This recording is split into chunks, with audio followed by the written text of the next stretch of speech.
Assalomu alaykum aziz do'stlar. Navbatdagi kompyuterning ko'rish uchun chuqur o'rganish kursimizga xush kelibsiz. Demak, kurslarimiz Stanford universitetining CS 231N degan kursining materiallari asosida o'tilayotganda biz eslatib o'tamiz. Bu narsalarni biz o'zimiz tushungan narsalarni tushuntirib beryapmiz. Sababi videolar mavjud emas. Videolar eng oxirgi marta chiqarilgan 2017-yil yoki 2016-yil chiqarilgan videolar, shuning uchun eski. Xo'p, keling darsning o'ziga qaytamiz. Bu yerda ikkinchi assignment, ya'ni ikkinchi topshiriq bajarilish boshlandi. Bugungi darsimizdan boshlab. Keyingi darsimizda ikkinchi assignmentni ham boshlaymiz. Xo'p, keling ikkinchi assignmentda nimalar berilgan o'sha narsani ham bir qarab olaylik. Sizga o'sha narsa kerak bo'ladi. Multi-layer fully connected neural networks bor ekan. Ko'p qatlamli, to'liq bog'langan neural tarmoqlar. Batch normalization, dropout bor ekan, keyin convolution neural network bor ekan, keyin PyTorch bor ekan. 5 ta qismlar bor ekan, oxirida PyTorch bilan tugatar ekanmiz. Biz bu yerda schedule'ga qaytamiz. Hozir o'tmoqchi bo'lganimiz, bu qismga keldik. Recurrent neural networklarga keldik. Shuning uchun recurrent neural networklarni hozir dars sifatida o'tamizda. Keyingi darsdan to'g'ridan-to'g'ri assignmentga o'tsak bo'lar ekan. Sababi mana bu recurrent neural networklar, attention transformerlar, bundan keyingi mavzular adashmasam 3-topshiriqqa nisbatan qo'yilgan. Mana 3-topshirig'imiz ikkinchi topshiriqqa nisbatan qo'yilgan ekan. Shuni ko'rish kerak, men 3-topshiriqqa qo'yilgan. Bir tekshirib ko'ramiz. Mana image captioning, RNN, image captioning with transformers, generative adversarial networks, self-supervised learning, credit image captioning with LSTM. Hammasi nima uchun ekan? 3-topshiriq uchun ekan. Biz qaysidir ma'noda hozir 3-topshiriqning qismidan ba'zi bir narsani o'tamiz bugungi darsimiz sifatida. Keyingi darslardan 2-topshiriqni bajarishni boshlaymiz. Sababi 2-topshiriq bu tomondagi mavzulardan, ya'ni o'tib bo'lgan mavzularimizdan bo'ladi. Xo'p, yana mana bu yerda tavsiya etilgan narsalarni ham o'qishimiz kerak. O'qish uchun tavsiya etilgan qismlarni ham bu juda ham yaxshi beradi. Mana bu yerda DL book bor. Bu DL book adashmasam mana bu chapteri, bu Ian Goodflooding Deep Learning degan kitob bor, o'shanda keltirilgan. Mana shu kitobni o'qisangiz bo'ladi. Bu yerda tayyor ko'rsatilgan. Bu ochiq kitob, internetdan topishingiz mumkin to'liq variantini. Bu yerda har bir qismini tushuntirgan, qanday ishlaydi, nima qilib ishlaydi va hokazo. Mana shularni ham o'qib qo'yish maqsadga muvofiq bo'ladi. Mana bu yerda qanday qilib o'shandan hosil olish mumkin, qanday qilib directed graphical models va hokazo. Ya'ni qiymatlar qanday bo'ladi. Juda chuqur yoritilgan. Bu kitobni o'qish tavsiya etiladi har doim. Adashmasam bu o'sha Ian Goodflooding Deep Learning degan kitobdan olingan. Bu adashmasam eskiroq kitob, 2018 chiqdimi, shunday chiqdi. Lekin yaxshi kitob. Mana shu qismini o'qib qo'ysangiz bo'ladi. Bor yo'g'i necha bet ekan? Bitlar sonini ko'rsatmabdi. HTML content sifatida beribdi. Shuning uchun bu yerda bitlar sonini ko'rsatmayapti. Xo'p, keyin understanding LSTM degan alohida yana bitta qo'llanma ham bor. Buni ham ko'rsangiz bo'ladi. Color GitHub, bu bitta mutaxassis tomonidan adashmasam qo'yilgan. 2015-yil post qilingan, lekin shunda ham LSTM o'rni alohida bo'lgan uchun qarang, alohida tushuntirib chiqqan. Bularni o'qib chiqish maqsadga muvofiq bo'ladi. Agar chuqurroq o'rganaman desangiz. To'g'ri, lekin siz ancha narsa tushuntirib qo'ygan. Yaxshi, darsga qaytamiz, ya'ni mavzuga. Bugun o'tadigan mavzumiz recurrent neural networklar. Slaydlar soni bitta. Oldingi darsimizda 2 ta edi. Bu darsimizda bitta. O'zi asli oldingi darsimizda 2 ta edi. Kimdir savol berdi. 3-chisi yo'qmi, davomi yo'qmi degan. 3-chisi faqat 1 bilan 2-chi slaydning birlashtirilgan yoki takrorlangan yoki qisqartirilgan ko'rinishi xolos. 7-chi mavzuimiz recurrent neural networklar. Xo'p, biz shu paytgacha nimani o'tdik? Xo'p, shu paytgacha biz feed forward neural networklar o'tdik. Feed forward degan nima degani? Bitta aktivatsiya funksiyasi, berilganlarni qayta ishlash jarayoni, qiymat berish, regularizatsiya, gradientlar hisoblash bir marta qilinadi. O'zi har doim shunday. Boshida demak butun boshli arxitektura bir qilinadi. O'shanda aktivatsiya funksiyalari tanlanadi. Rasmni qanday, masalan, rasm bo'lsa, rasmni qanday preprocess qilamiz, ya'ni qayta ishlaymiz. Masalan, o'rtachasini topamiz yoki 0,1 oraliqqa o'tkazamiz yoki augmentation qilamiz, hokazo. O'shalar hammasi processing bo'ladi. Keyin vaznlarni, demak, arxitekturamiz qurgandan keyin vaznlarni bir marta qiymat beramiz parametrlarga, keyin regulyatsiyalar tanlaymiz, keyin gradientlarni tekshiramiz. Ya'ni modelimiz to'g'ri ishlayaptimi, yo'qmi shu paytgacha. Agar random, demak, tasodifiy vaznlar bilan qo'ygan paytimizda, agar biz softmax klassifikatordan foydalansak, u holatda aniq bitta qiymat chiqarish kerak. Klasslar soni, demak, masalan 10 ta bo'lsa, 2,3 mi o'shanday chiqarish kerak. Demak, bir marta o'sha narsani tekshiramiz. Endi o'rgatish dinamikasi qanday bo'ladi? Xo'p, birinchi har doim demak, learning rate'ga kichkinagina son qo'yamiz. O'sha learning rate kichkina son qo'ygan paytimizda parametrlarni o'zgartirib ko'ramiz. O'sha paytda model sekin o'zgarsa yoki demak datamizni, masalan 10,000 ta rasmimiz bo'lsa, 10,000 ta rasm emas, 1000 ta rasm yoki 500 ta rasmdan foydalanib modelni o'rgatib ko'ramiz. O'shanda model qanday o'rganyapti? Demak, parametrlar qanday o'zgaryapti? Model o'sha 1000 ta rasmdan iborat bo'lgan modelni yoki demak to'plamda to'liq o'rganib olyaptimi? O'rgatish to'plamida 1000 ta rasmda demak 100% ga yaqinlashib ketyaptimi? Aniqlik. O'sha narsani tekshiramiz.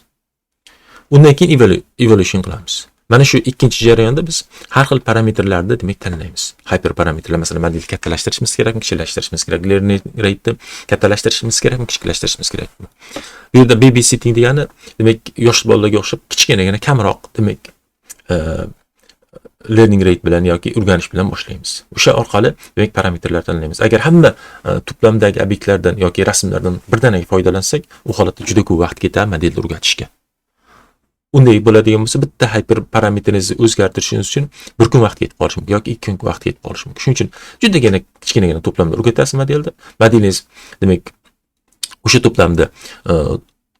to'plamda aniqligi 100% ga qarab yaqinlashadigan bo'lsa, demak modelingizni parametrlaringizni to'g'ri tanlaymiz. Xo'p, evalyutsiya qilish, ya'ni tekshirish. Har xil ansambl modellardan foydalanamiz. Ansambl model degan bitta model emas, bir nechta modelning javobini olasiz. Masalan, bu model aytadi, bu sinfga tegishli desa, ikkinchi model aytadi, boshqa sinfga tegishli deb, uchinchi model yana o'shanday deb. O'shalarning statistikasini olasiz. Qaysi 10 ta model bo'lsa, 10 ta modeldan 5 tasi bitta sinfga ketayotgan bo'lsa, o'shani olasiz. O'shanday qilib tanlab olasiz. Xo'p, keyin test time augmentation qilasiz, transfer learning qilasiz va hokazo. Mana shunga o'xshagan narsalarni qilamiz. Transfer learning o'tdik. Endi test time augmentation nima narsa? Bu masalan test time'da ham rasmlar, har xil rasmlarni qo'yib tekshirib ko'rishingiz mumkin. Masalan, augmentatsiya qilingan rasmlarni ham to'g'ri klassifikatsiya qiladimi, yo'qmi? Mana shu narsa. Xo'p. Endi ozroq eslaymiz. O'sha demak biz sekin-sekinlik bilan ko'tarilib bor. Mana oxir oqibatda demak 152 ta qatlamgacha bordik ResNetda. Mana bundan keyin o'sha narsalar qoldi. O'sha narsaga yetdik. Va demak murakkabligi qanday bo'ldi? Murakkabligimiz bo'ladigan bo'lsa, demak bu yerda murakkablik sekin-sekin oshib, InceptionNetga borgan paytda murakkablik bo'lmaganda bu yerda aniqlik oshgan. E'tibor qilganmisiz? Aniqlik oshgan bilan murakkablik ham oshib boryapti. Ya'ni murakkablik deganda biz bu yerda operatsiyalar sonini aytyapmiz. Bu yerda giga operatsiya bo'lyapti. Demak, mana shunday operatsiyalar soniga yetib boryapmiz. Sekin-sekin o'sish bilan, demak, operatsiyalar soni ham 40 giga operatsiyalar soniga yetib boryapti. Demak, o'sha bilan aniqlik ham oshib ketyapti. Lekin bitta narsaga e'tibor qiladigan bo'lsangiz, mana bu yerda AlexNet, BN AlexNet degan modellarimiz bor edi. Bular 55% atrofida aniqlik berayotgan edi. 55% aniqlikda berayotganda mana shularning operatsiyalar sonini oshirgizsak ham unchalik katta bo'lmaydi.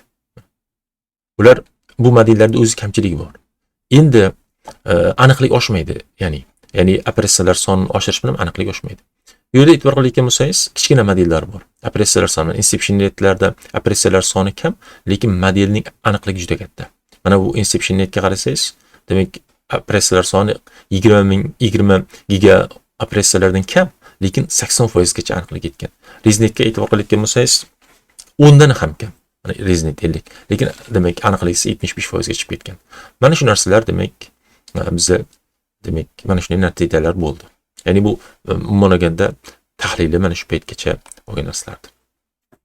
Endi mana shu narsani umumiy olganda ko'rsatgan. Mana ResNet bu yerda aniqlikda eng yuqoriga chiqqan 80% ga yetdi.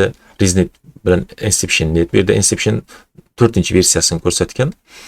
Demak, o'sha bilan e'tibor qilayotgan bo'lsangiz, mana InceptionNet 20 nimadan kam operatsiyalar soni, 20 dan deb beramiz. Mana giga degan narsani qo'llaymiz, 20 dan kam operatsiyalar soni. Demak, mana bu holatga yetgan. Endi eng ko'p parametrga ega bo'lgan narsa bu VGG bo'lyapti. Operatsiyalar soni nuqtai nazardan. Bu yerda parametrlar ham operatsiyalar soni ham eng kattasi VGG bo'lyapti, lekin aniqlikka e'tibor qilayotgan bo'lsangiz 70% dan bas. Lekin biz Inception bilan undan kamroq bilan aniqlikda eng yuqoriga chiqaryapmiz. Endi GoogleNet eng efficient bo'lyapti. Ya'ni eng samarali bo'lyapti. 70% dan salagina kamroq, 66-67% atrofida. Lekin operatsiyalar soni 5 dan kam e'tibor qilayotgan bo'lsangiz. Bu juda ham demak yuqori natija. Agar mana shuni ko'taradigan bo'lsak, masalan, ozroq operatsiyalar sonini ko'taradigan bo'lsangiz, bu beqirib ketishi mumkin. Mana shunday ko'rinishda. Endi AlexNet demak hisoblashga juda kichkina, lekin bu yerda xotiraga juda ham og'ir va demak aniqligi juda past, 55%. Endi ResNet eng demak kuchli modellardan biri. Bu demak samaradorligi demak aniqlik nuqtai nazaridan yaxshi. Demak 15 demak 80 77 78 atrofida. Xo'p, operatsiyalar soni esa taxminan 15. Demak bu yerda Inceptiondan ham ResNet boshqasidan ham ResNet ancha demak mana bu yerda o'rtadagi narsani demak ko'rsatib beryapti. Xo'p, endi complexity degan narsa, o'sha murakkablikni oshirsak, 2020-yil chiqqan maqolada murakkablikni oshirsak natija qanday o'zgaradi? Mana shu narsani ko'ryapmiz. E'tibor qilayotgan bo'lsangiz, ImageNet 1000 ta, bu yerda ImageNet 1K degani 1000 ta degan rasm. Demak, ImageNetning 1000 ta rasmidan foydalangan. Demak, 1000 ta rasmda ImageNetda o'rgatilgan. CovNet, ResNet bu yerda modelning hajmiga nisbatan aytyapti. Mana bu yerda aniqlik ketyapti. Bu yoqda 2020-yilgi VAT, buni o'tmadik. Vision Transformerlar degan model bor. Bu yerdagi modellarning ham ko'pini o'tmaganmiz. Faqat ResNetni o'tganmiz, qolgan hammasi yangi modellar. Demak, VAT bu yoqdagi modellar 22000 ta key bilan o'rgatilgan. Endi bu yerda aynan mana bu modellar ko'rish kerak, aynan nima narsa. Bu pre-trained modellar. E'tibor qilayotgan bo'lsangiz, ya'ni oldindan o'rgatilgan modellar. Bularda aniqligi ham sekin-sekin oshib ketdi. Mana CovNet Nextda demak soat 90% gacha yetib boryapti. Mana shunday ko'rinishda. Bu yerda giga float operation degani, ya'ni 256 giga float operation bo'lib ketyapti. Shunchalik murakkab bo'lib ketyapti model. Mana shunday ko'rinishda. Xo'p. Agar bu yerda qaraydigan bo'lsangiz, agar augmentation qilsangiz VAT ni mana bu aniqlik oshadi. Mana shu narsani ko'rsatyapti. Bu yerda shu narsani ko'rishingiz mumkin. Endi bundan keyingisi modellarni tahlil qilish va ularni hyper tune qilish. Endi tuning degani biz mashinalarni atrofini rang bilan bo'yaymiz-ku, boyagi har xil klientga yopishtiramiz va tuning qilamiz. Buni hamma tushunsa kerak. O'sha tuning degani biz modelning shunday arxitekturasini tuning qilishimiz kerak, topishimiz kerak. O'sha narsani hyperparameter tuning deymiz ingliz tilida. O'sha hyperparameter tuning qilsak, modelimiz yaxshiroq ishlashi kerak. Mana shu narsa.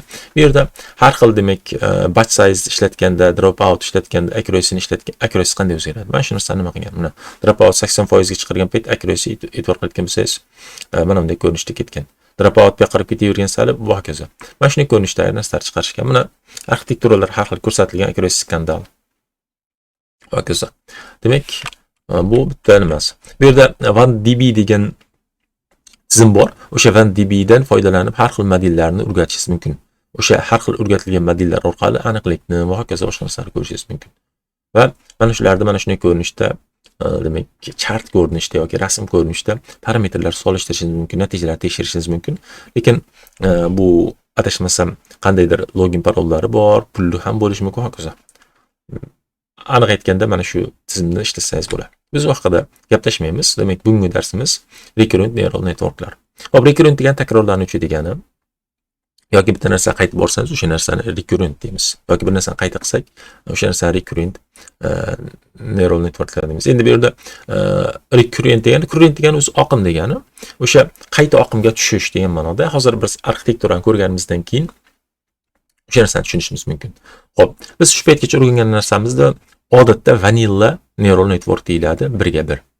Xo'p, vanilla neural networkda nima narsa? Bitta kiruvchi qiymat bo'ladi, bitta model bo'ladi, bitta chiquvchi qiymat bo'ladi. Demak, eslatib o'tamiz. Bitta kiruvchi qiymat, bitta o'rtada model, keyin bitta chiquvchi qiymat. Masalan, bu yerda bitta rasmni bersangiz, modelingiz 0 dan, ya'ni 0 10 to'plamidan bitta rasmni bersangiz, modelingiz 10 ta qiymat chiqaradi. 10 ta demak sinfga mos. Demak, har bir sinfga alohida baho bo'ladi. Qaysi sinfning bahosi katta bo'lsa, demak, mana shu obyektning ko'rinishi mana shu sinfga tegishli deb qaraladi. Endi mana shu recurrent neural networklar boshqacharoq ham qilish mumkin. Ya'ni recurrent neural networkni mana shunday ko'rinishda ko'rsatishimiz mumkin. Endi bu yerda masala o'zgaradi. Mana bu yerda biz shunchaki klassifikatsiya masalasi sifatida qarashimiz mumkin, lekin bu yerda klassifikatsiyamiz boshqacharoq masala sifatida qaraymiz. Masalan, rasm berilgan bo'lsa, o'sha rasmni tasvirlashingiz kerak. Buni biz ingliz tilida image captioning deymiz. Ya'ni imagega, rasmga sarlavha berish. Rasmni sarlavhalash bo'ladimi? Shunday bo'ladi. Xo'p, endi bitta rasm kiritasiz. Birinchi so'z nimaligini topish kerak. Keyin ikkinchi so'z nimaligini topish kerak. Keyin uchinchi so'z nimaligini topish kerak. Bilasiz, biz bironta gapni yozayotgan bo'lsak, gap yozayotgan vaqtimizda birinchi yozgan so'zimiz ikkinchisiga ham, uchinchisiga ham to o'sha gapning oxirigacha ta'sir qiladi. Shuning uchun demak, recurrent neural networklarda nima qiladi? RNN deymiz. Mana buni qisqartirib RNN. Buni yerda R deymiz, NN deb aytsak, demak, qulayroq bo'ladi. RNN-da mana bu rasm bir marta kiradi mana bu yerga. O'sha joyini biz hidden state deymiz mana bu yerda. Ya'ni yashirin qatlam deymiz. Mana bu yerda mana bu yashirin qatlamida, endi mana shu yashirin qatlamdan foydalangan holda, birinchi kirgan qatlamdan foydalangan holda o'sha sarlavha matnning birinchi so'zini demak nima qilamiz? Prediction qilamiz, topamiz nimaligini. O'shani topib, uni chop qilganimizdan keyin aynan mana shu demak yashirin qatlamdagi qiymatdan keyingi yashirin qatlamdagi qiymat, ya'ni aynan o'ziga yana o'tkazamiz. Sababi biz ikkinchi so'zni ham topishimiz kerak nimaligini. Ikkinchi so'zni ham topdik. Keyin uchinchisini ham topamiz. To'rtinchisini ham topamiz. Endi nechta so'zdan iborat bo'lishi mumkin? Masalan, bitta rasmda tasvirlash uchun 4 ta so'z bo'lsa, ikkinchi rasmni tasvirlash uchun 10 ta so'z ketishi mumkin. Buni o'rganamiz keyinroq. Endi xo'p, bittadan demak ko'pdan bittaga. Tasavvur qiling, video kelyapti. O'zi video rasmlardan tashkil topgan bo'ladi. Bitta 1 sekundda 2.5 ta taxminan rasm ko'rsa odam video ko'rayotgandek bo'ladi. Ya'ni shunday rasmlar ketma-ket qo'yiladi. Rasmlar shunday ketma-ket qo'yiladi. O'sha rasmlarni 1 sekundda 2,5 tadan ko'proq biz almashtirsak tezlikda, o'shanda biz video ko'rayotgandek bo'lamiz. Hozirgi videolar kamida 10 ta bo'ladi. Bitta demak 1 sekundda rasmlar soni. O'sha soni 10 ta, 15 ta, 20 taligiga qarab demak biz aytamiz. Endi o'shanday 30 sekundlik masalan yoki 3 sekundlik video berilsa, o'sha 3 sekund yoki 4 sekundda nima demak amal bajarilyapti o'sha videoda. O'shani demak tasvirlashimiz kerak. O'shanda sizda masalan 3 sekund bo'ladigan bo'lsa, har bir sekundda 10 tadan bo'lsa, jami 30 ta rasm bor. 30 ta rasmni kiritasiz mana bu yerga. 30 ta rasmni kiritganingizdan keyin 30 ta rasmda bitta qiymat topamiz. Ya'ni o'sha demak videoda yoki rasmlarda nima harakat bajarilyapti. Demak, mana shunday demak topishingiz mumkin bo'ladi. Endi ko'pdan ko'pga degan tushuncha ham bor. Bu videoni sarlavhalash. Videoda nima bo'lyapti? Masalan, 3 sekundlik video berilgan, 30 ta rasmdan iborat.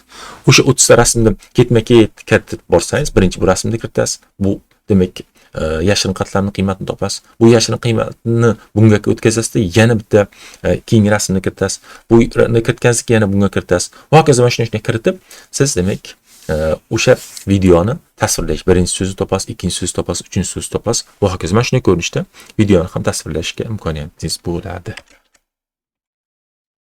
Demak, biz hozir 4 xil turdagi recurrent neural tarmoqlarning umumiy holatda umumiy tushunchasini ko'rdik. Endi bu yuqoridan qarash, albatta keyingi demak slaydlarda biz mana shu narsalarni chuqurroq o'rganishga harakat qilamiz. Ketdik. Demak, birinchi ko'radigan narsamiz bu yerda yana bitta bor. Many to many deganning yana bir turi bor. Ya'ni mana buning yana bitta turi bor. Ya'ni bu yerda 5-inchisi bo'lyapti shu o'rinda. Demak, bu nima? Bu yerda demak har bir frame'da videoni klassifikatsiya qilamiz. Masalan, video berilgan bo'lsa, aytdik videomiz rasmlardan tashkil topgan dedik. 1 sekundda 10 ta rasm bo'lsa, o'sha 10 ta rasmda har birida nima berilgan? Mana shu ham klassifikatsiya qilish mumkin. Va oxir oqibatda o'sha klassifikatsiya jarayoni o'zgarib boradi. Masalan, boshida videoda demak odamlar demak yo'lda ketayotgan bo'lsa, ozroq o'tib demak yo'lda demak kimdir urushyapti. Mana shunday narsalarni ham detekt qilish mumkin. Mana shularni klassifikatsiya qilamiz. Demak, bu yerda masalan boshida normal holat deyiladi, klassifikatsiya sifatida. Keyin normal holat, yomonlashdi, urush boshlandi. Mana shunday holatlarni demak tasvirlashimiz mumkin bo'ladi. Keling endi RNN haqida chuqurroq o'rganish boshlaylik. Demak, biz shu paytgacha 5 xil turini o'rgandik umumiy holda. Endi har bir turini alohida chuqurroq o'rganishga harakat qilamiz. Xo'p, keling birinchi eng soddani qaraymiz. Bitta x qiymat berilgan va y degan qiymat chiqaryapti. Demak, mana bu yerda modelimiz bor. Xo'p, oldingi modellarda RNN bo'lmagan oddiy modellarda mana bu yerdagi qism qayta takrorlanmas edi. Ya'ni mana bunday shoxchasi yo'q. Bu nima degani? Sizga bitta qiymat berilgan bo'lsa, o'sha qiymatni qayta ishlatasiz. Masalan, eng sodda holatda siz demak bitta qiymat olsangiz, mana bu yerda vaznning qiymati 3 turgan bo'lsa, demak RNNda siz x qiymatingiz, birinchi qiymatingiz 2 bo'lsa, o'shani birinchi holatda 2 mana bu qiymatda, ya'ni w ni birinchi holatda demak 3 demak bu yerda funksiyani yozishimiz kerak. Umuman olganda f funksiya deymiz. Mana w x bo'lsa, u holatda demak w bilan x ni ko'paytirayotgan bo'lsak, endi biz hozir holatda ikkovini ham oddiy son sifatida qarayapmiz. Butun son sifatida, haqiqiy son sifatida 3 ko'paytirgan 2 deb olamiz 6. Bu x birinchi uchun. Endi x2 uchun w. x2 uchun ham xuddi shu narsani qilishimiz mumkin. Ya'ni aynan mana shuni ko'paytirishimiz mumkin. Yoki mana shu narsani takrorlashimiz mumkin. Oldin 6 bo'lgan bo'lsa, endi o'sha 3 ni 6 ga ko'paytirgan bo'lsak, mana bu yerda 2 ni yana o'ziga ko'paytirish mumkin. 6 ni yana 3 ga ko'paytirishimiz mumkin. Ya'ni mana bundan chiqqan qiymatni yana o'ziga ko'paytirishimiz mumkin. Yana o'sha narsani qayta takrorlanib, oxirida mana bunga chiqishimiz mumkin. Bu degani mana bu yerda vazndan bir necha marta qayta takrorlanish mumkin bo'ladi. Bu yerda mana bu narsani hidden state deymiz. Mana bundan chiqqan narsani yana o'ziga olib kelib qo'yamiz. Ya'ni mana bu yerda 12 chiqqan bo'lsa, o'sha 12 ni keyingi qadamda, bu birinchi qadam desangiz, ikkinchi qadamda aynan w1 x1 uchun yozasiz. Demak 12 ko'paytirilgan 3 deysiz. O'shanda 36 bo'ladi. Mana shunday ko'rinishda ketaveradi. 36 ni keyin yana 3 ga ko'paytirasiz. Bu yerda 3 ning darajasi bo'lib qoladi-ku degan narsa muhim emas, sababi biz matrisalar ustida ishlayotgan paytimiz bu narsa salgina boshqacharoq bo'ladi. Bu yerda matrisalar ustida bo'lmagani uchun, oddiy sonlar ustida bo'lgani uchun 3 ning darajasi bo'ladi. Lekin matrisalar ustida bo'lsa, unday narsa bo'lmaydi. Endi eng asosiy g'oya mana shu qism. Buni aytdik yuqorida, mana bu yerda qayta bo'ladi. Va mana buni ichki holati deb ataymiz modelda. Mana shu ichki holat demak ketma-ketlikda demak bajariladi. Ya'ni ketma-ketlikda o'ziga qayta ko'paytirilib olinadi. Mana shu demak RNN bo'ladi. Endi mana shu RNN ni ochsak, hozir biz umumiy holatda bitta chizma sifatida ko'rsatyapmiz. Mana bu narsani yo'qotib o'shani umumiy holatda ochsak qanday bo'ladi? Endi biz yuqorida x1 ning o'ziga qayta o'zini ko'paytirdik. Bu yerda o'sha x1 ning o'ziga qayta o'zini ko'paytirmasdan salgina boshqacharoq holatni ifodalagan bo'lishimiz mumkin. Mana bu yerda aytyapmiz x1 kiryapti mana bu holatga va y1 ni topyapmiz. Qanday y1 qiymat chiqyapti? Keyin mana bu yerda qiymat yana bunga kiradi. Masalan, qanday? Tasavvur qiling, x1 ni qiymati 1, buning qiymati 2, buning qiymati 1. Buning qiymati qandaydir, masalan 4. Mana shunday qiymat. Endi mana bu yerda w1 ning qiymati 2, buniki 3, buniki 1.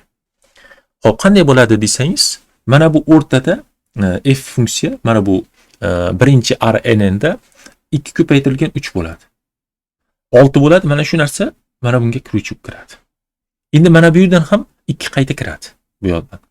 O'sha yerda 2 ni ko'paytmasi hosil bo'ladi. Ya'ni mana buning qiymati 3 bo'ladigan bo'lsa, 2 ko'paytirilgan 3, mana bu mana bundan kelgani. Ya'ni mana bu narsa bundan kelgani.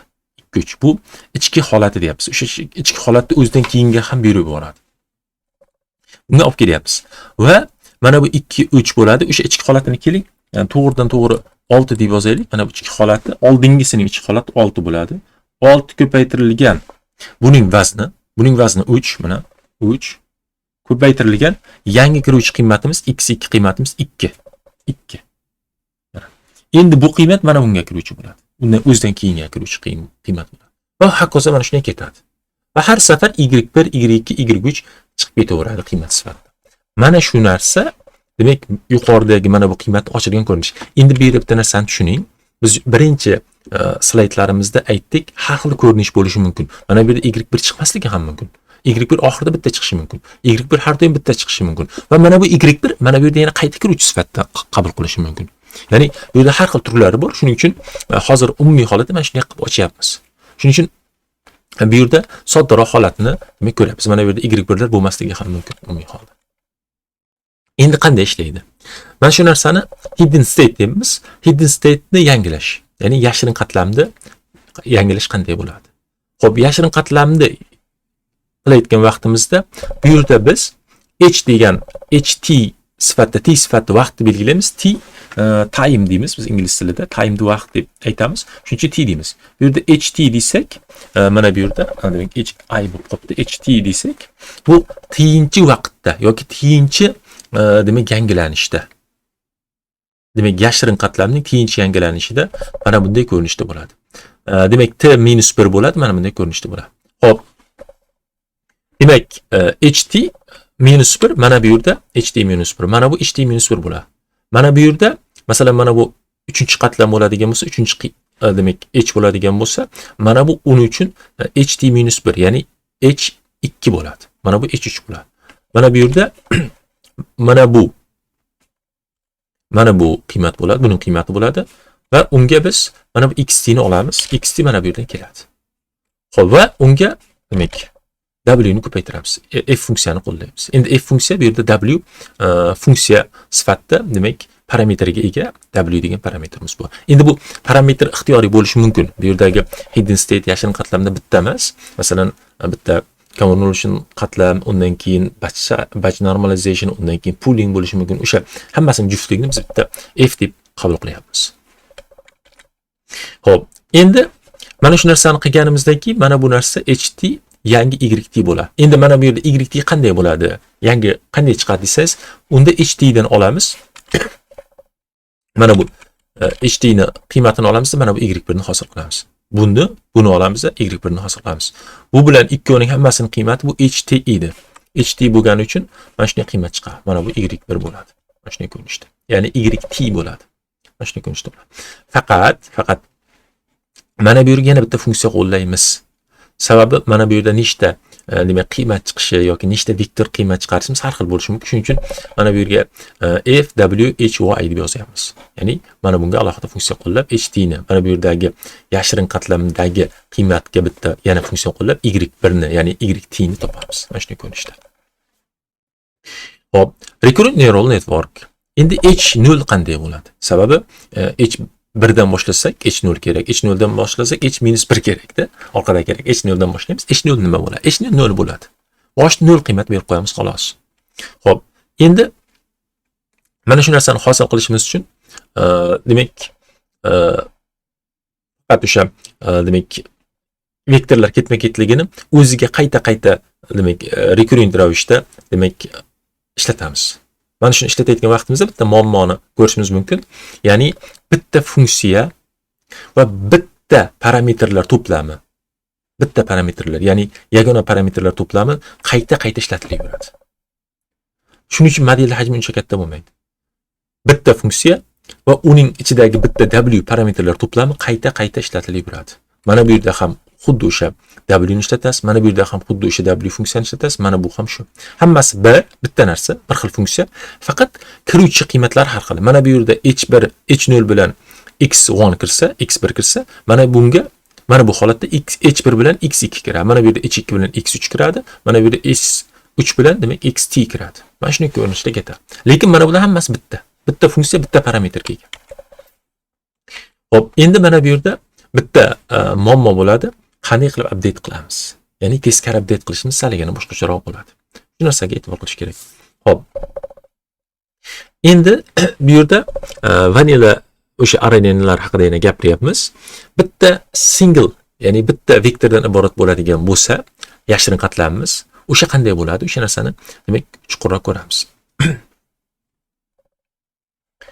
Xo'p, mana bu yerda Elman RNN deb ham nomlashar ekan. Biz vanilla RNN deb qo'yamiz. Mana shu yetarli.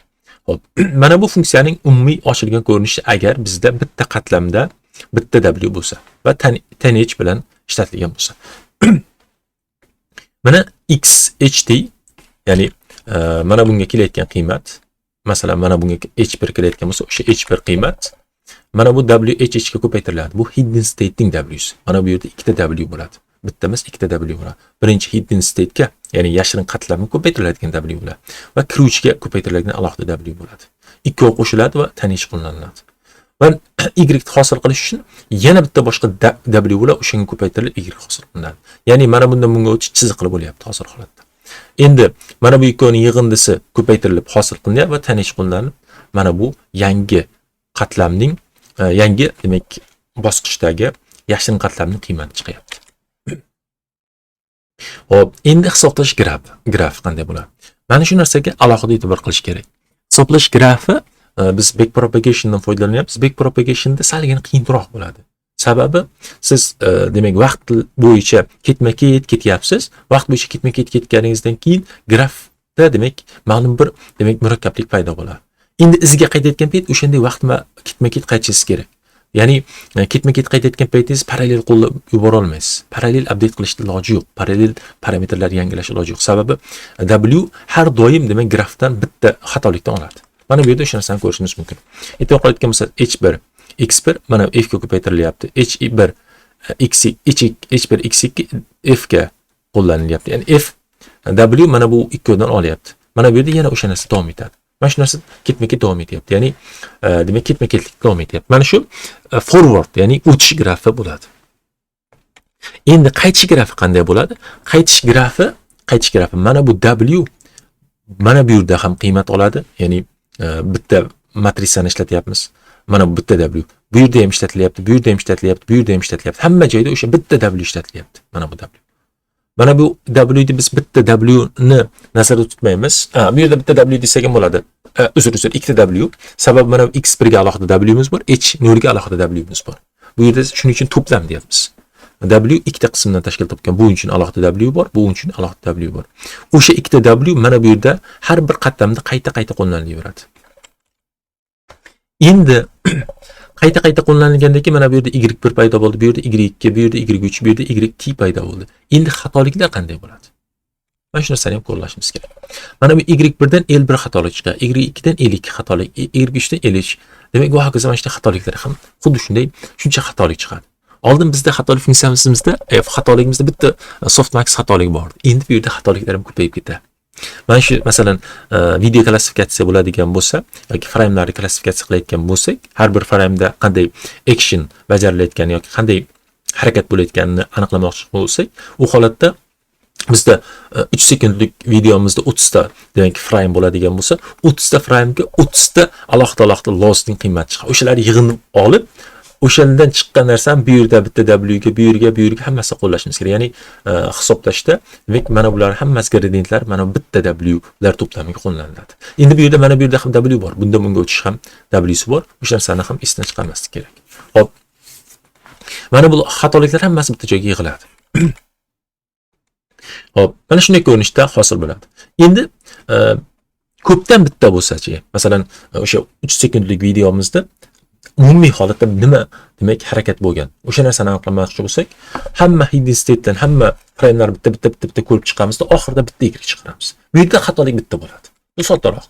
xatoligimiz bitta bo'ladi. Mana bundan chiqqanda ham mana bu yerda xatolik bitta bo'ladi. Mana shunday ko'rinishda. Endi mana bu yerda aynan y ni qanday hosil qilamiz degan savol tug'iladi.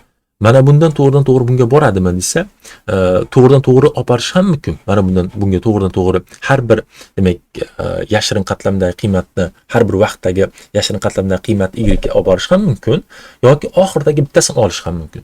Bu o'rgatishga bog'liq. O'rgatayotgan paytingiz mana bular masalan hammasi yig'ib bitta qilib y ni hosil qilishingiz mumkin yoki mana bu oxirdagi bittasini foydalanishingiz ham mumkin. Keyin shu yerda bitta narsa bor. Markov decision process yoki Markov chain degan tushuncha bor. Bu yerda nima deydi?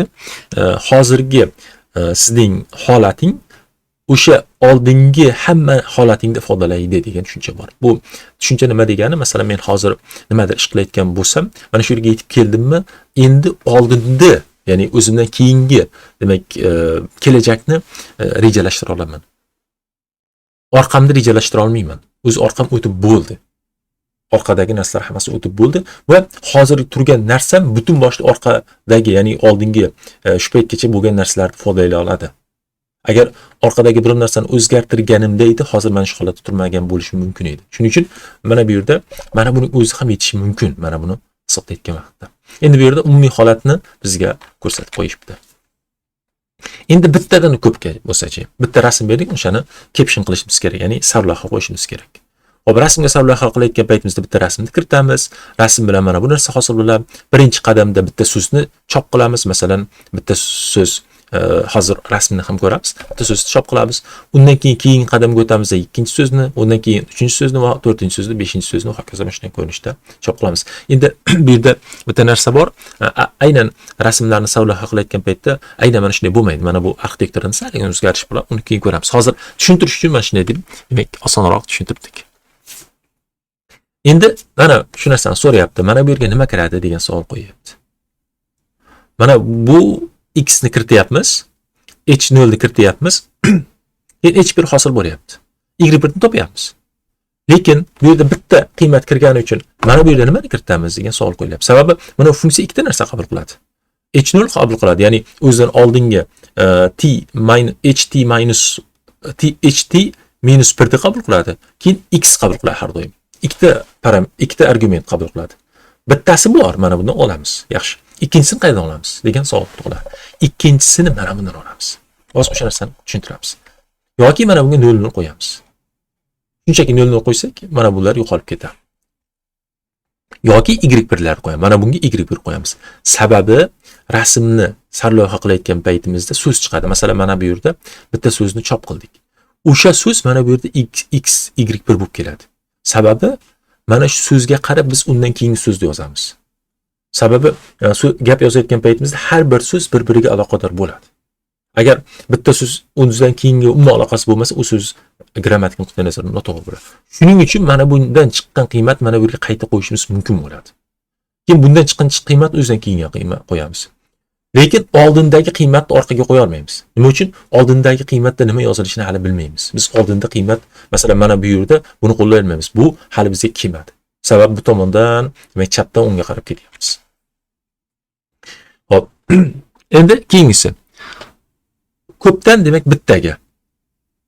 Demak, rasmlar ketma-ketlikka kelgan yoki nimalar ketma-ketlikka kelgan, videolar ketma-ketlikka kelgan, o'shani bitta qiymat sifatida qanday chiqarishimiz mumkin? U holatda mana h1, w1 bor, ketyapti, mana bunda ht hosil qilishimiz mumkin. Ya'ni x1, x2, x3 qiymatlarini mos ravishda kiritib ht ni qabul qilishimiz mumkin. Va mana bu bitta hidden state bo'ladi. Va ba'zi bir holatlarda auto encoder degan narsalar bor. Auto encoderlarga mana buni ishlatishimiz mumkin bo'ladi. Auto encoder orqali mana shu narsalarni hosil qilishimiz mumkin bo'ladi. Ya'ni bu yerda butun boshli videoni qaysidir ma'noda siqish mumkin. Va videoni yana qaytadan olib chiqishi mumkin. Bu nima uchun kerak? Masalan, tasavvur qiling, videomiz hajmi juda katta. Mana shunday deb tasavvur qiling. O'sha videodagi framelar bitta frame sifatida tasvirlab, keyin o'shanda yana qayta ochish mumkin. Bu ham bitta yo'li. Endi albatta bu narsa o'ziga yarasha qiyinchiligi bor, lekin mana shunday qilib tasvirlash mumkin. Mana shunday ko'rinishda. Endi mana shundan hosil qilish hosil qilishimiz mumkin. Yangi W2 degan narsani yangi mana bunday kiritamiz. Mana HT ni olamizda, bu yoqdan F ni yana qayta qo'llab H1 ni topamiz, H2 ni topamiz. Mana shunday ko'rinishda Y1, Y2, Y3 yana qiymatlar hosil qilishimiz mumkin bo'ladi. Bu bizga nimani beradi? Bu bizga videoni demak siqishni beradi. Biz autoencoderlar haqida hali o'tmadik. Menimcha bu kursda autoencoderlar haqida o'tadimi yo'qmi bilmadim. Lekin bu yerda o'sha autoencoder degan narsani biz qaysidir ma'noda ko'rsatyapmiz. Endi eng sodda holatda videolar bo'ladigan bo'lsa, videolarni 10 ta frame'ini bitta frame sifatida tasvirlab, keyin yana qaytadan chiqarib olish tasavvur qilsak bo'ladi. Masalan, 3 sekundlik videongizda 30 ta rasm bo'lsa, 30 ta rasmni bitta vektor sifatida yoki bitta qiymat sifatida tasvirlaysiz. O'sha narsani keyin mana bu orqali ochib olsangiz bo'ladi. Bu autoencoder deyiladi. Autoencoder asosiy maqsadi shu. Endi mana shunday deb bu yerda nima qilishingiz mumkin. Shuning uchun mana bu yerda yozyapti. Ko'pdan birga, birdan ko'pga deb aytyapti. Mana bu arxitektura shunday. Bu yerda juda ko'p arxitektura qilish mumkin. Shuning uchun encoder, autoencoder degan narsalarni ozroq aytib ketishimiz menimcha maqsadga muvofiq. Kurs nuqtai nazarida bo'lmasa ham, keling autoencoder nima? Shuni ozroq tushuntirib ketamiz. Autoencoder bitta rasm beriladigan bo'lsa, tasavvur qiling, mana rasmingiz bor. Rasmingiz demak rasmingiz bor. Xo'p, rasmimizni kiritadigan bo'lsak modelimizga, mana modelimiz odatda rasmimiz masalan 224 ga 224 bo'lsin o'lchami. O'sha narsani 224 ga 224 yana 3 ham bo'ladi, albatta bilasizlar. 3 ham bor. E'tibor qilib son sifatida tasvirlasangiz juda katta son bo'lib ketadi. Ya'ni har birovga demak 8 bitdan xotirani joy ajratishingiz kerak, qanchadir joy egallaydi. Endi o'sha narsani mana shuncha narsaning joyiga, shuncha qiymatli joyiga, mana bu yerda qiymatli joyiga bitta qiymat bilan bitta vektor bilan tasvirlash mumkinmi yo'qmi degan savol qo'yiladi. Mana butun boshli rasmda bitta vektor bilan tasvirlash mumkinmi yo'qmi? Masalan, vektorimiz o'lchami 128. Bitta rasmning o'rniga, mana shuncha pikselda o'rniga bitta vektor qo'yasiz, 128 talik. Endi o'sha vektor bo'lgan paytda o'sha rasmni qayta tiklab olish imkoniyatingiz bormi yo'qmi? Yana o'sha rasmni demak tiklay olamizmi yo'qmi? Demak, bu yerga shapka qo'yib qo'yaman. Bu shapka nimani bildiradi? Bu taxminiy topilgan rasm. Bu haqiqiy rasm, bu taxminiy topilgan rasm. Endi biz haqiqiy rasmni x deb belgilasak, taxminiy topilgan rasmni mana bunday shapka bilan belgilasak, ikkovining o'rtasida farq topsak, x barobar x deb ikkovining o'rtasidagi farqni piksel bo'yicha topsak, kvadratni ko'tarsak va o'rtachasini olsak har bir piksel bo'yicha 1/n deb mana shunday ko'rinishda oladigan bo'lsak, unda biz xatolik funksiyasini belgilagan bo'lamiz. Ya'ni biz rasmlar to'plami berilgan bo'lsa, o'sha rasmlar to'plami asosida rasmni kichikroq hajmda saqlashni harakat qilyapmiz. Mana shu narsa eng bir xatolik bilan aytganda yoki salgina kamchilik bilan aytganda autoencoder deyiladi. Autoencoder.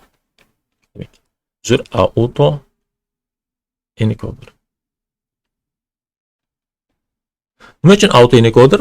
Avtomatik ravishda, mana yerda osim qolib ketibdi, uzr. Autoencoder deyiladi. Avtomatik ravishda rasmni kichkina formatga saqlab, yana katta formatga chiqarib beradi. Bu narsa unsupervised learning deyiladi. Ya'ni o'qituvchisiz o'rganish deyiladi. Rasmlar berilgan. U rasmda nima bor? U rasmda it bormi, quyon bormi, boshqa narsa bormi? Umuman u haqida ma'lumot yo'q. Faqat autoencoder bor. Faqat rasm bor, rasm orqali shunday rasmni kichkina formatda saqlashingiz mumkin. Endi muammo nima? Mana bu yerdagi hajm qanchalik katta bo'ladi? Mana shu narsalar demak o'ziga xos muammolar bor. Hozir biz mavzu nuqtai nazaridan mana shu narsani videoga qo'llashingiz mumkin. Videoda 30 ta rasm bo'ladigan bo'lsa, o'sha 30 ta rasmni bitta vektor bilan yoki bitta qandaydir mana bunday W bilan ifodalaysizda, o'sha W lar bilan orqali yana ko'paytirib, o'sha rasmni yana qayta tiklab olishingiz mumkin. Shuning uchun ko'pga birdan yana ko'p. Mana shu narsani hosil qilish mumkin. Bu demak eng sodda holatda videolarni siqishga oid masala. Demak, bu ham autoencoder deyiladi. Endi amaliy masalaga o'tamiz. Keling, osonroq bo'lish uchun harf darajasidagi demak til modelini quramiz. Modelimiz faqat harflardan iborat bo'ladi. Xo'p, hozir albatta har bir tilda nima bor? Harflar ro'yxati bor. Masalan, o'zbek tilida 29 ta harf bor, yana tutuq belgisi bor. Shunga o'xshagan narsa. Endi o'sha narsani ham biz 27 ta 29 ta harf demasdan bu yerda kichikroq demak harflarni olamiz. Ya'ni harflarimiz soni bor yo'g'i 4 ta. Va o'sha narsani lug'at deb ataymiz, nomlaymiz. Nima uchun? Odatda harflardan foydalanmaymiz, boshqa narsalardan foydalanamiz, lekin bu yerda o'sha narsani lug'at deb olyapmiz. Bu yerda demak 4 ta harfimiz bor, H E L O. Endi hello degan demak ketma-ketlikni o'rgatishimiz uchun qanday qilamiz? Kiruvchi qatlamimizda demak h ga mana bunday qiymat beramiz. 1 0 0 0 bu h ni bildiradi. I 0 1 0 0 i ni bildiradi.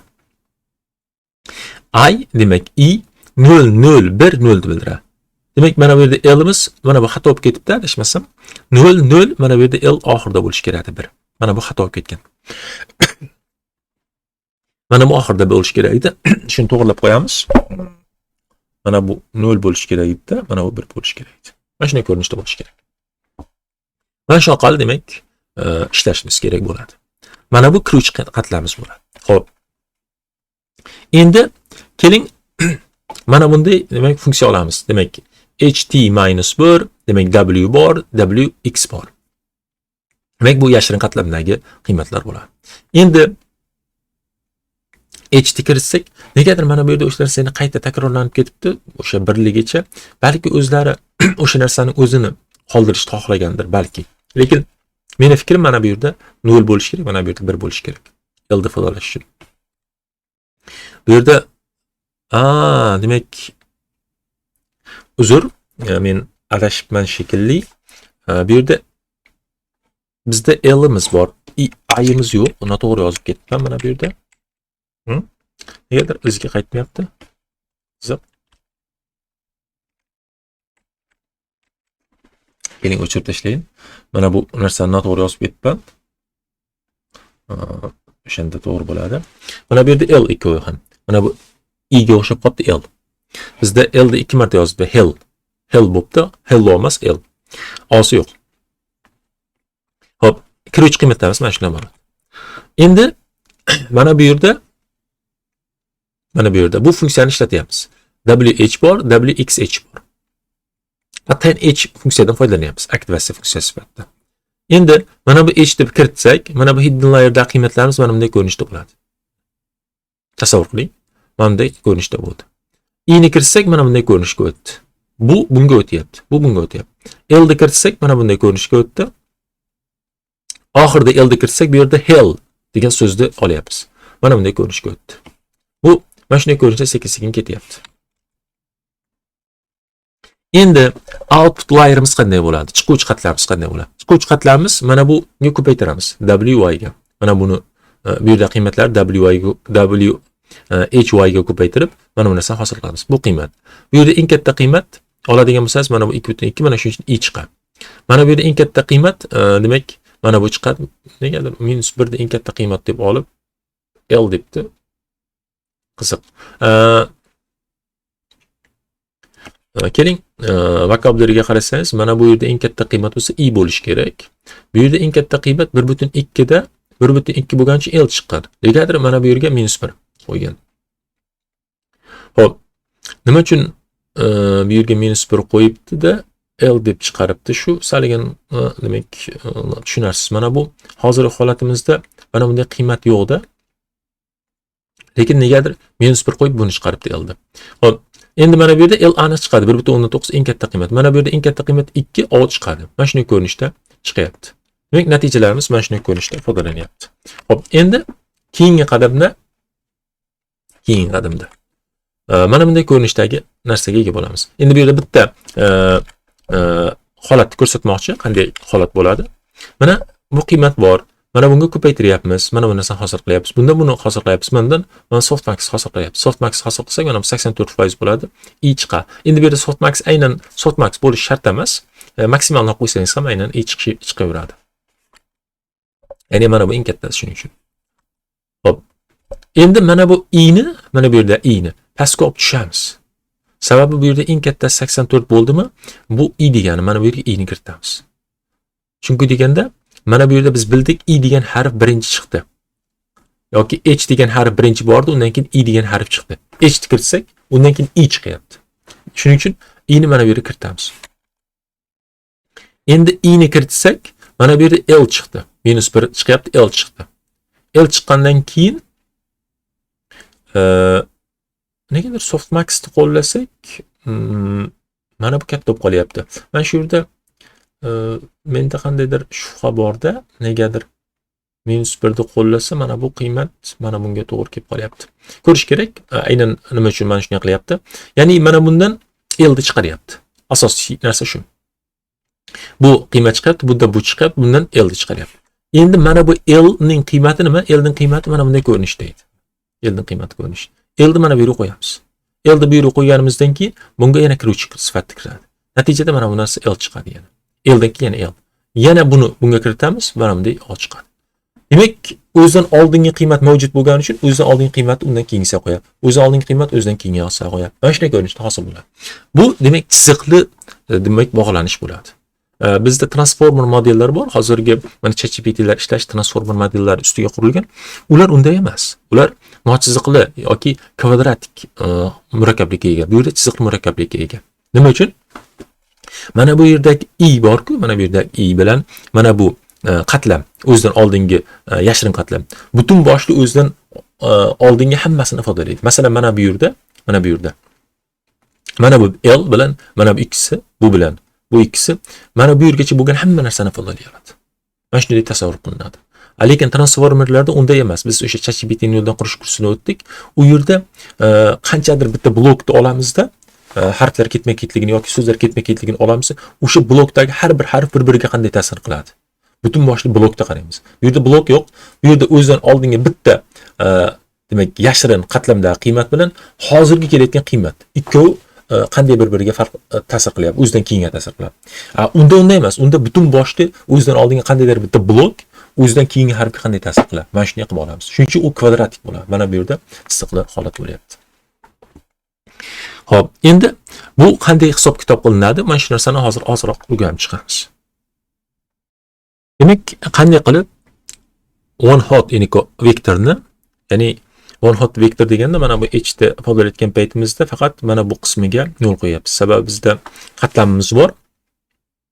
Demak, lug'atimiz bor, 4 ta harfdan iborat. O'sha qayerda demak h bo'lsa, o'shaning birinchi qismiga 1, qolganiga 0 qo'yamiz. Endi mana bu narsa nimani beradi? Mana bu ustunni beradi xolos. Buni vektor ko'rinishda ko'paytiradigan bo'lsangiz, bu qismni mana bunday ko'paytirsangiz, mana bu W1 paydo bo'ladi. Mana bu yerdan W2 keladi, mana bu yerdan W3 keladi, bu yerdan W4 keladi. Sababi boshqasi kerak emas. Endi i uchun mana bu ustun keladi. Demak, L uchun mana bu ustun keladi. L uchun, demak, O uchun mana bu ustun keladi. Mana shunday ko'rinishda ishlaydi. Endi odatda qanday bo'ladi? Odatda biz mana bu o'rtada yana bitta embedding degan qatlam ishlatamiz. Bu embedding qatlamning asosiy maqsadi bizga bitta harfni vektorlardan iborat vazn sifatida saqlaymiz. Mana shu bizga demak qulayroq bo'ladi. Hozir biz soddaroq ko'rinishda ifodalayveramiz. Umuman olganda bu yerda o'sha narsani alohida tushuntirib ketgan. Mana bu yerda o'rtada yana bitta embedding qatlam bo'ladi. Bu narsani hozir qaramaymiz. Hop, endi keyingisiga o'tamiz. Hop, xatolik qanday bo'ladi? Xatolik butun boshli hammasini yig'asizda mana bu yerga los bo'ladi. Endi back propagation qilayotgan paytimizda, orqaga qaytayotgan paytimizda butun boshli vaqt bo'yicha sekin qaytamiz. Qanday kelgan bo'lsak, o'shanday ko'rinishda sekin xatolik bilan qaytamiz. Xo'p, mana bu yerda xatolik, e'tibor qiling. Mana bu yerdagi W parametrlar, mana bu yerda parametrlar, mana bu yerda ham xuddi o'sha parametrlar ishlatilgan. Bu yerda parametrlar mana bu yerda ham ishlatilgan. Hamma parametr ishlatilgan. Shuning uchun qaytayotgan paytimizda vaqt bo'yicha qaytamiz. Bu yerda parallel degan narsa saligina muammo shuning uchun. Hop, xatolik bo'ladi. Endi yana bitta narsani bu yerda maslahat sifatida aytayapti. Truncated backpropagation deyapti, solve time. Bu nima degani? Kesib tashlaymiz. Masalan, butun boshli matningizda 10 bit gap bo'lsa, 10 bit bo'yicha mana buni tomonga qarab ketmaysizda, 10 bit bilan qarab ketmaysizda, ixtiyor bir joydan kesib olasiz. Ixtiyor joydan kesib olib, o'sha ixtiyor joydan kesib olgan joyingizni bir marta o'rgatasiz. yana bitta boshqa joydan kesib olasiz, yana o'rgatasiz. Yana boshqa joydan kesib olasiz, yana o'rgatasiz. Mana shunday qilib o'rgatish eng yaxshi usul hisoblanadi. Ya'ni butun boshli gapmi, so'zmi, kitobda 100 bet bo'lsa 100 betni boshidan oxirigacha ko'rish qilmaysizda. Bitta abzasni olib 1 marta o'rgatasiz. Yana bitta joydan kesib olib yana o'rgatasiz. Bu yerda tasodifiy joydan kesib olishingiz yetarli o'rgatishingiz uchun. Endi o'rgatayotgan vaqtimizda ham xatolikni ba'zi paytda oxirdagi qismda ham olishimiz mumkin. Agar zarur bo'ladigan bo'lsa, orqa hamma joyga qaydib yotishimiz shart emas. Mana bu yergacha kelib, bu oxirigacha boradi. Mana bu qismda xatolikni o'zgartirib qo'ysak ham bo'ladi. Sababi mana bu yerda xatoliklar, ya'ni biz parametrni, bu yerda parametrni bu yerda ham ishlatganimiz uchun o'zgaraveradi. Mana bu yerda xatoliklar olmasligimiz ham mumkin. Bu bitta yo'li.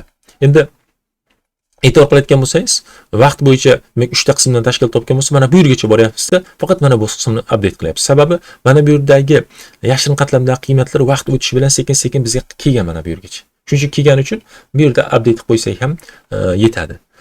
Nima uchun? Mana bu tomonga izga qaytib borish juda ko'p vaqt oladi. Shuning uchun mana bu yerda o'zida update qilish yaxshiroq deb maqlangan. Xo'p.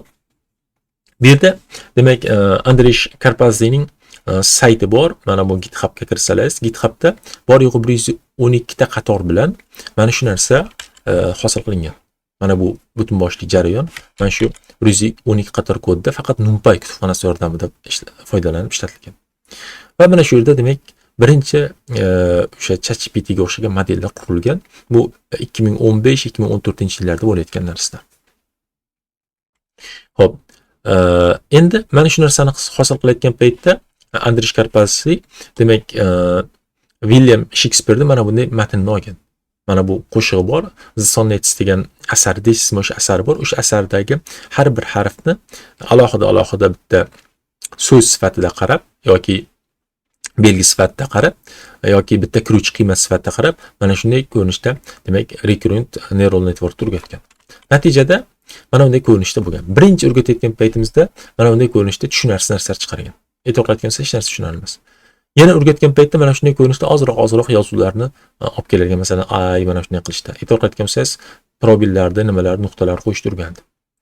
Endi undan keyin yana o'rgatganimizdan keyin mana sekin-sekin yozishni o'rgandi. Mana after, fall, mana fall degan so'z bor, hol, zuhol, mana zini qo'yishni o'rgandi, z degan narsalarni qo'yishni o'rgandi, for degan narsani qo'yishni o'rgandi. Va hokazo. Agar yana o'sha narsani ko'proq o'rgataverganimizda mana bunday ko'rinishga kelamiz. Why do what that day. Endi bu yerda ma'no yo'q, lekin qaysi ma'noda yozib beryapti. O'qib tushunish qiyin, lekin o'qisa bo'ladi. Tushunib bo'lmaydi, lekin o'qisa bo'ladi. His soul came to the packs and drove up his father-in-law woman. Mana shunday ko'rinishda. Endi mana shu narsani davom ettirsa, bu yerda yana o'shanday ko'rinishda asarlar nima qilgan, ya'ni asar emas bu yerda mencha suhbat, shunga o'xshagan narsa, mana suhbatni olgan, suhbatni ham yozib beradi. Xo'p, xuddi shunday ko'rinishda mana bu yerda The Stake Projects'da latex ko'rinishda matnlar olingan. Latex odatda matematikada biz formulalarni, so'zlarni, rasmlarni, nimalarni yozayotgan paytimizda latex formatdan foydalanamiz. Latex faqat oddiy belgilardan iborat bo'lgan narsa hisoblanadi. Uning ichida faqat kod yozamiz. O'sha kod bizga PDF ga generatsiya qilib beradi biz yozgan kodni. U PDF da matematik formulalar bo'ladi. Hamma o'sha asosan matematikada yozadigan odamlar latexdan foydalanadi. O'sha latex oddiy koddan tashkil topgani uchun o'shani olib, ularni hammasini yig'ib Stack Project'dagi demak bu yerda o'sha yuqorida aytgan mana bu kodimizni o'rgatgan. Demak qayerga o'tib ketdi? Mana bu kod o'rgatilgan. Bu yerda aytdik 112 ta qator kod. O'sha 112 qator kod o'rgatilgandan keyin mana bunday ko'rinishdagi nimalar yozib bergan mana. Bu yerda albatta nimani to'g'rilagan, latexda yozgan formulalarda ozmoz xatoliklar to'g'rilagan qo'lda, lekin mana shunday ko'rinishda kitob yozib bergan. Mana e'tibor qilsangiz lemma 02, lemma 03, in situation hence we may assume, mana qarang. We will use the property we see that P is mixed functor. Mana shunday ko'rinishda moreover there is exist. Undan tashqari yana bitta narsani ko'rsatgan. Proof omit, ya'ni proof omit degani demak isboti teoremaning yoki lemmaning isboti tashlab ketildi. To'g'rilik? Mana.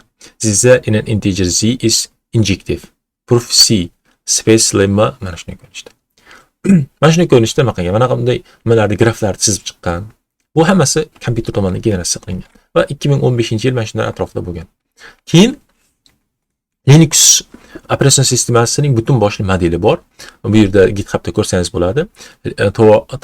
Torvalds Linux, mana shu Torvalds o'sha mana shu Linuxni yaratgan odamning o'zi, mana shu Linux operatsion sistemasining to'liq kodi hisoblanadi. O'sha kodni olib, kodni olgandan keyin o'sha kod yordamida butun boshli C++ tilida yozilgan kodni demak modelda o'rgatgan. Natijada mana bunday qiymatlar olgan. Bu generatsiya qilingan kod.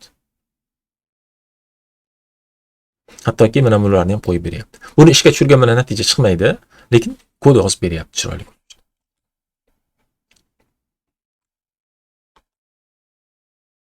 Hattoki mana copyrightlar degan narsa bor. Copyright degani mualliflik huquqi deb o'zbek tiliga tarjima qilamiz. Muallif huquqini ham chiroyli qilib yozib beradi. This program is distributed in the hopes that it will be useful without any warranty, without even the implied warranty of merchantability of fitness for a particular purpose. Mana shuni ko'rishga e'tibor qilayotgan bo'lsangiz, hammasini yozib beryapti. Mana shu narsalarni ko'rsatgan. Bu yerda yana kodlar yozishni ko'rsatyapti. Hokazo. Endi OpenAIning Codex degan tizimi haqida bu yerda ozroq narsa ko'rsatyapti. Xo'p. Bu yerda o'sha OpenAIning Codexga kirib ko'rishingiz mumkin. Demak, bu narsa haqida menda ham uncha ma'lumot yo'q. Ochib ko'rib, nima haqida ekanligini demak ko'rsangiz bo'ladi. Xo'p, keling. Endi interpretable cells deganda. Interpretable degani ma'noga ega, ya'ni interpretatsiya degani tushuntirsa bo'ladigan yoki nima jarayon bo'layotganini bilish mumkin bo'lgan hujayralar qidirish. Mana bu yerda nima bo'lyapti, bu yerda nima bo'lyapti, nima uchun shuni ishlayapti, nima uchun natija chiqaryapti, nima uchun kod generatsiya qila olyapti, nima uchun tushunmasak ham so'z yozib bera olyapti, matn yozib bera olyapti, tekst yozib bera olyapti. Shu narsani demak qaramoqchimiz. Xo'p, endi bu yerda eng murakkab narsalar haqida gap ketyapti. Mana bu demak 2015-yilda chiqarilgan Visualizing and Understanding Neural Networks.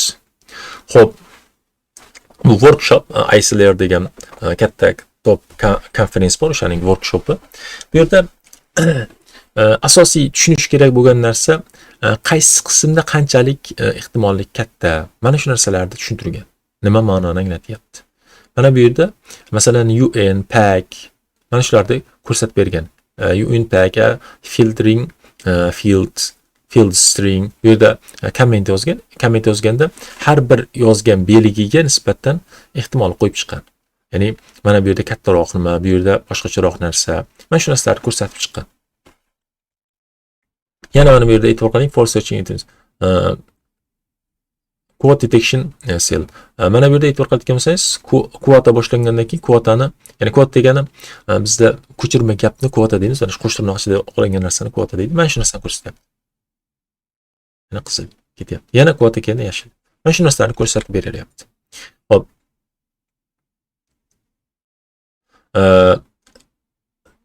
Nimaning qatorning uzunligi uzayib ketgan sari mana qizarib ketyapti. E'tibor qiling. Sekin-sekin mana. Mana shu narsa ham bor. Ya'ni bu yerda har bir hujayraning demak o'sha joylashuviga nisbatan juda ham ta'sirchanligi nazarda tutilgan. Ya'ni gap yoki nima uzayib ketaversa, modelning o'rganish nimasi sekin-sekin qolib ketyapti. Mana shu narsani ko'rsatgan. Xo'p. Mana bu yerda e'tibor qilgan shartlarni alohida ko'rsatyapti. If statement, ya'ni if dan keyin mana shu yerda qavs bo'lish kerak, shart bo'lish kerak. Mana shu narsani alohida aniq demak belgilab olyapti. If dan keyin har doim qavs, keyin undan keyin shart. If dan keyin har doim qavs, undan keyin shart. Mana shu narsalar bo'lish kerak. Mana shu narsani aniq o'rganib olingan. Sababi juda ko'p joyda if yozamiz, xuddi shunday kod bo'ladi. Mana shu narsani nazarda tutyapti. Xo'p, endi cell that turns on inside comments and quotes. Xo'p, bu yerda e'tibor qilgan bo'lsangiz, mana quotaga aylantirib, mana komment ichida quotaga aylantirib ketyapti. Mana shunday ko'rinishda. Mana our own copy of LSTM Ester. Mana shunday ko'rinishda. LSTM Ester. Hop. Code deep cell. Demak, kod chuqurroq kirgan payt mana returnlar masalasini ko'rsatyapti. Aynan mana bu narsalarni ko'rsatyapti. Mana shuni nima qilyapti? Agar chuqurroq ketsa yana o'ziga xos muammolar bo'lyapti. Endi bitta narsani bu yerda tushunish kerak. Mana bu leksiyani o'tayotgan, ma'ruzani o'tayotgan ma'ruzachi Fifili bu o'zining maqolasi. O'zining maqolasini o'zi tushuntirib beryapti. Shuning uchun bu yerda aynan nima bo'lganini mana shu maqolani yozgan odamning o'zi juda yaxshi tushunadi. Shuning uchun bizga juda ham muhim emas bu narsa, bu qismi. Shuning uchun imkon qadar soddaroq umumiy holatda tushuntirib ketyapmiz. Bu soha bo'yicha alohida explainable AI, transparency, interpretability of machine learning yoki neural networks degan alohida soha bor. O'sha sohada o'rgansa bo'ladi. Bu alohida soha. Shuning uchun umumiy holatda mana shuni ko'rib ketamiz. Endi xususiy holatda o'sha aytganimizda aynan mana shu soha bilan kimdir shug'ullansa, explainable AI, interpretable AI bu narsalarda maqolalar o'qib, aynan nima qilishganini chuqurroq o'rgansangiz maqsadga muvofiq bo'ladi. Xo'p, endi RNN trade-offs degan narsa bor. Xo'p, trade-off degani nima degani? O'sha narsani ozroq tushunaylik. Trade-off degani sizda ikkita uchta narsa bor.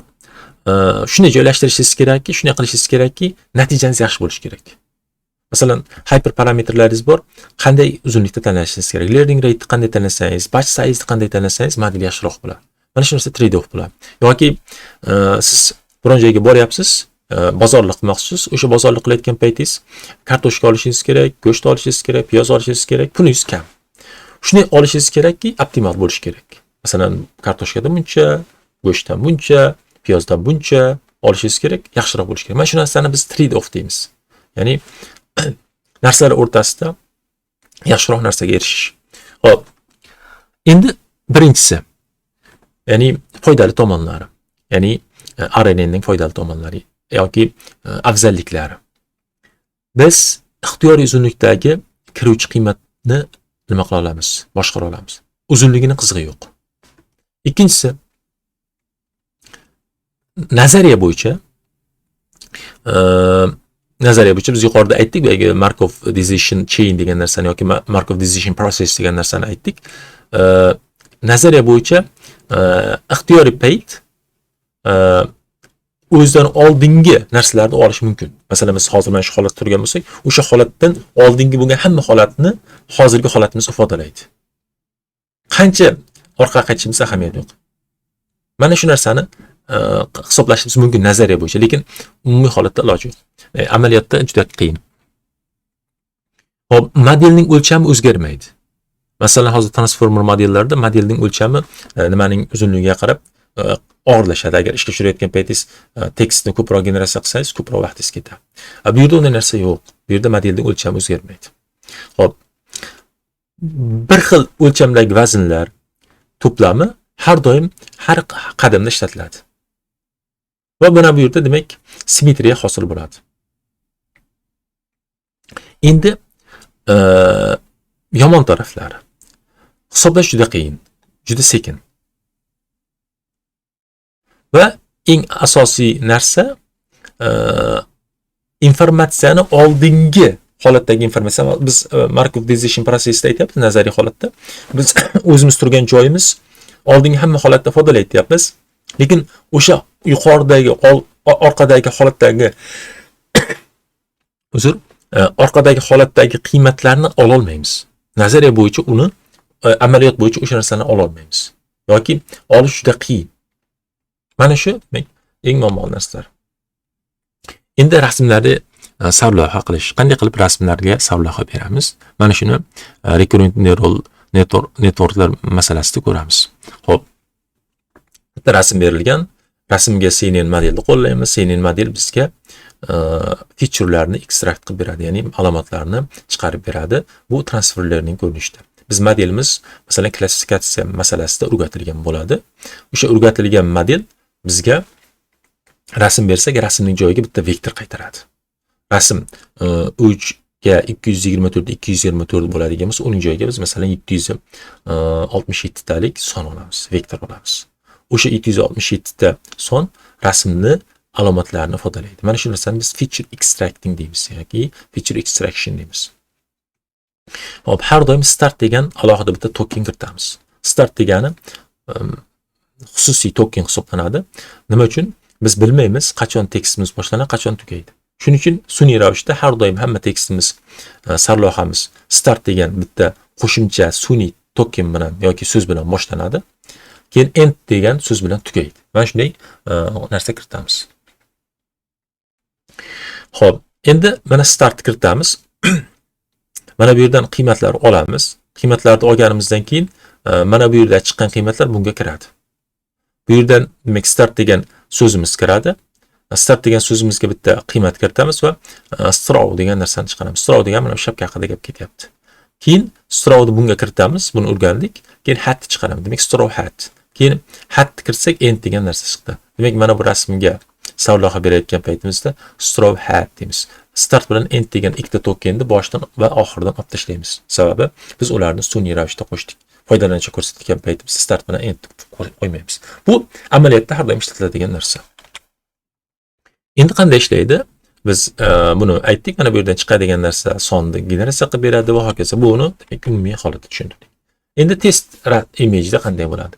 Test image'da ham xuddi o'sha narsa jarayon bo'ladi. Mana rasmni olamiz, image'ni kiritamiz, mana bu yerda qiymat chiqadi. Mana bu qismni olib tashlaymiz yoki mana bu qismni olib tashlaymiz. Mana bunday ko'rinishda. Olib tashlaymiz. Bizda mana fully connected qatlamimiz 4096 ta qiymat beradi. Mana butun boshli rasmning joyiga biz 4096 ta qiymatdan iborat bo'lgan bitta vektor olamiz. U vektorda start degan token bilan boshlaymiz. Start degan tokenimiz demak xususiy. Start degan so'zimiz xususiy. Shuning uchun ikki tomoniga mana bunday burchakli qovus qo'yib qo'yamiz. Uni mana bu yerdan chiqqan qiymatni mana bunga yashirin qatlam sifatida kiritamiz. Birinchi nolunchi yashirin qatlam sifatida kiritamiz. Va demak mana bu yerdagi x qiymatni bunga ko'paytiramiz. WXH ga ko'paytiramiz. WHH ga mana bundan chiqqan, ya'ni convolution qatlamimizdan chiqqan qiymatni kiritamiz. Undan keyin y1 ni nimaligini topamiz. Y1 ni topishimiz uchun mana bunday qiymat chiqadi. Endi bu yerda mana v nima ekan? Buni mana bundan chiqqan qiymat, mana bu h buning qiymati. Hop. Menga qiziq, oldin mana bunday ko'rinishda edi. Mana bu x aniq nimaligi? WHH degani. Mana bundan chiqqan qiymatni bizga aytyapti, bu WHI ko'rinishda olamiz mana bundan deyapti. Lekin mana bu WH da nima ekanligini hozir bizda saligina muammoliroq. Hozir ko'ramiz, aynan nima qilamiz. Xo'p, endi mana bu yerda y qiymat mana bu yerga straw. Masalan, y qiymatimiz so'zimiz straw chiqqan bo'lsa, mana bu yerga straw ko'rinishda kiritamiz. Hop, straw ko'rinishda kiritganimizdan keyin mana bu strawni mana bunga h1 ga, mana bu yerda h2 ni kiritamiz. Natijada y1 ni hosil qilamiz. Mana bunday ko'rinishda. Endi y1 sample deb kiritamiz hatni. Endi hatni mana bunga kiritamiz va end degan narsani tugatamiz. Bu tugash tokeni deyiladi. Tugandan keyin demak end bilan start bilan endni olib tashlasak, bizda straw hat degan narsa paydo bo'ladi. Mana shunday ko'rinishda. Endi image captioning example results. Demak, natijalar qanday bo'lgan? Natijalar mana cat sitting on the suitcase on the floor. Mana buni to'g'ri tasvirlab beryapti. A cat is sitting on the tree branch. Mana. Demak, hammasini sarlavha qo'yib beryapti. Endi bu yerda xato qilgan sarlavhalar ham bor. Mana bu yerda a woman is holding a cat in her hand. Bu demak, hech qanday mana bu ayol qo'lda demak mushuk ushlab turgani yo'q. Demak, noto'g'ri. Bu yerda ham noto'g'ri, hammasi noto'g'ri ko'rinishda nima qilyapti. Xo'p, endi visual question answering. Demak, VQA deymiz. Demak, bitta rasm beramiz, unga savol beramiz. O'sha rasmni berganimizga, savol berganimizga natija chiqarib berishga rasmimizga. Bu yerda aytyapti, what is the endangered animal is featured on the track. Bu yerdagi trackdagi animalning rasmini ko'rsatib bering deyapti. Bald eagle buni. Bald eagle. Xo'p, where is the driver go if the turning right?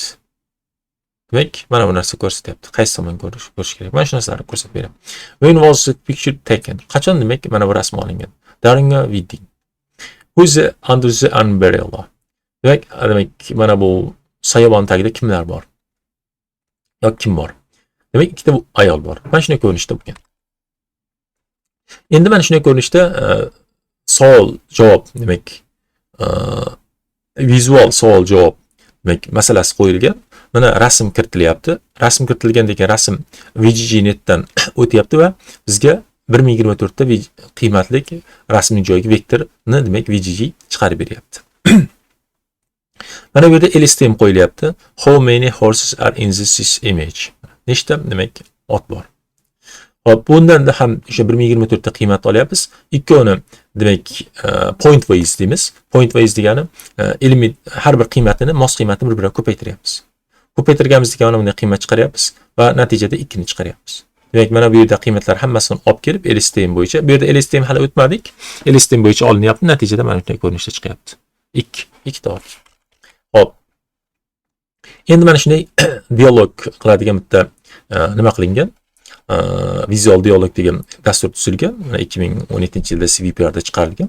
Rasm tashlasa o'sha rasm a cat drinking a water out of the cough mug debdi. Endi what is the color is mug? Demak, color qanday? Mana bu savolni qo'yapti. Mana rasm tashlab va unga savol beryapti. White and red. Mugni nimasi? Are there any pictures on it? No, something is there. Cat can't tell what is it. Demak, shu yerda nimadir narsa bor, lekin nimaligini ayta olmayman. Hokazo, mana shunday demak dasturlar 2017-yilda boshlangan. Hop. Visual language navigation, demak go to the living room. Qayerdadir turibdi, o'sha yerdan demak yashash xonasiga borish kerak. Mana shunday ko'rinishdagi narsalar demak RLN modellari yordamida qilingan. Hop, ko'p qatlamli RLN. Endi RLNlar qilayotgan paytda faqat vaqt nuqtai nazaridan kengaytirmasdan, chuqurlik nuqtai nazaridan ham kengaytirish bor. Mana bu yerdan mana bu oldin bitta qatlam bo'lsa, endi o'sha narsalar qatlamlarni 2 ta 3 ta qilib oxirida y chiqargan. Bu yerda demak hidden qatlamlar 3 ta bo'lyapti. Mana shunday ko'rinishda ham ko'paytirish mumkin. Xo'p, endi mana shuning yangilangan varianti desak bo'ladi, lekin yangilangan varianti ham demak 1997-yil chiqqan o'sha variantni ko'rib chiqamiz. Buning nomini biz LSTM deb nomlaymiz. Xo'p, LSTM degani long short term memory degan nomi shunday. Ya'ni uzun qisqa vaqtinchalik xotira. Men shunday tarjima qilsak bo'ladi, uzun qisqa xotira desak bo'ladi. Hop, oddiy RLNda nima bo'lardi? Oddiy RLNda ikkita W bo'lsa, XT bilan HT beriladi. XT bilan HT ga qarab, tenishni qo'llab biz HT ni yangi demak yashirin qatlamning qiymatini yoki holatini ifodalar edik. Oldingi qatlam va kiruvchi X ga qarab.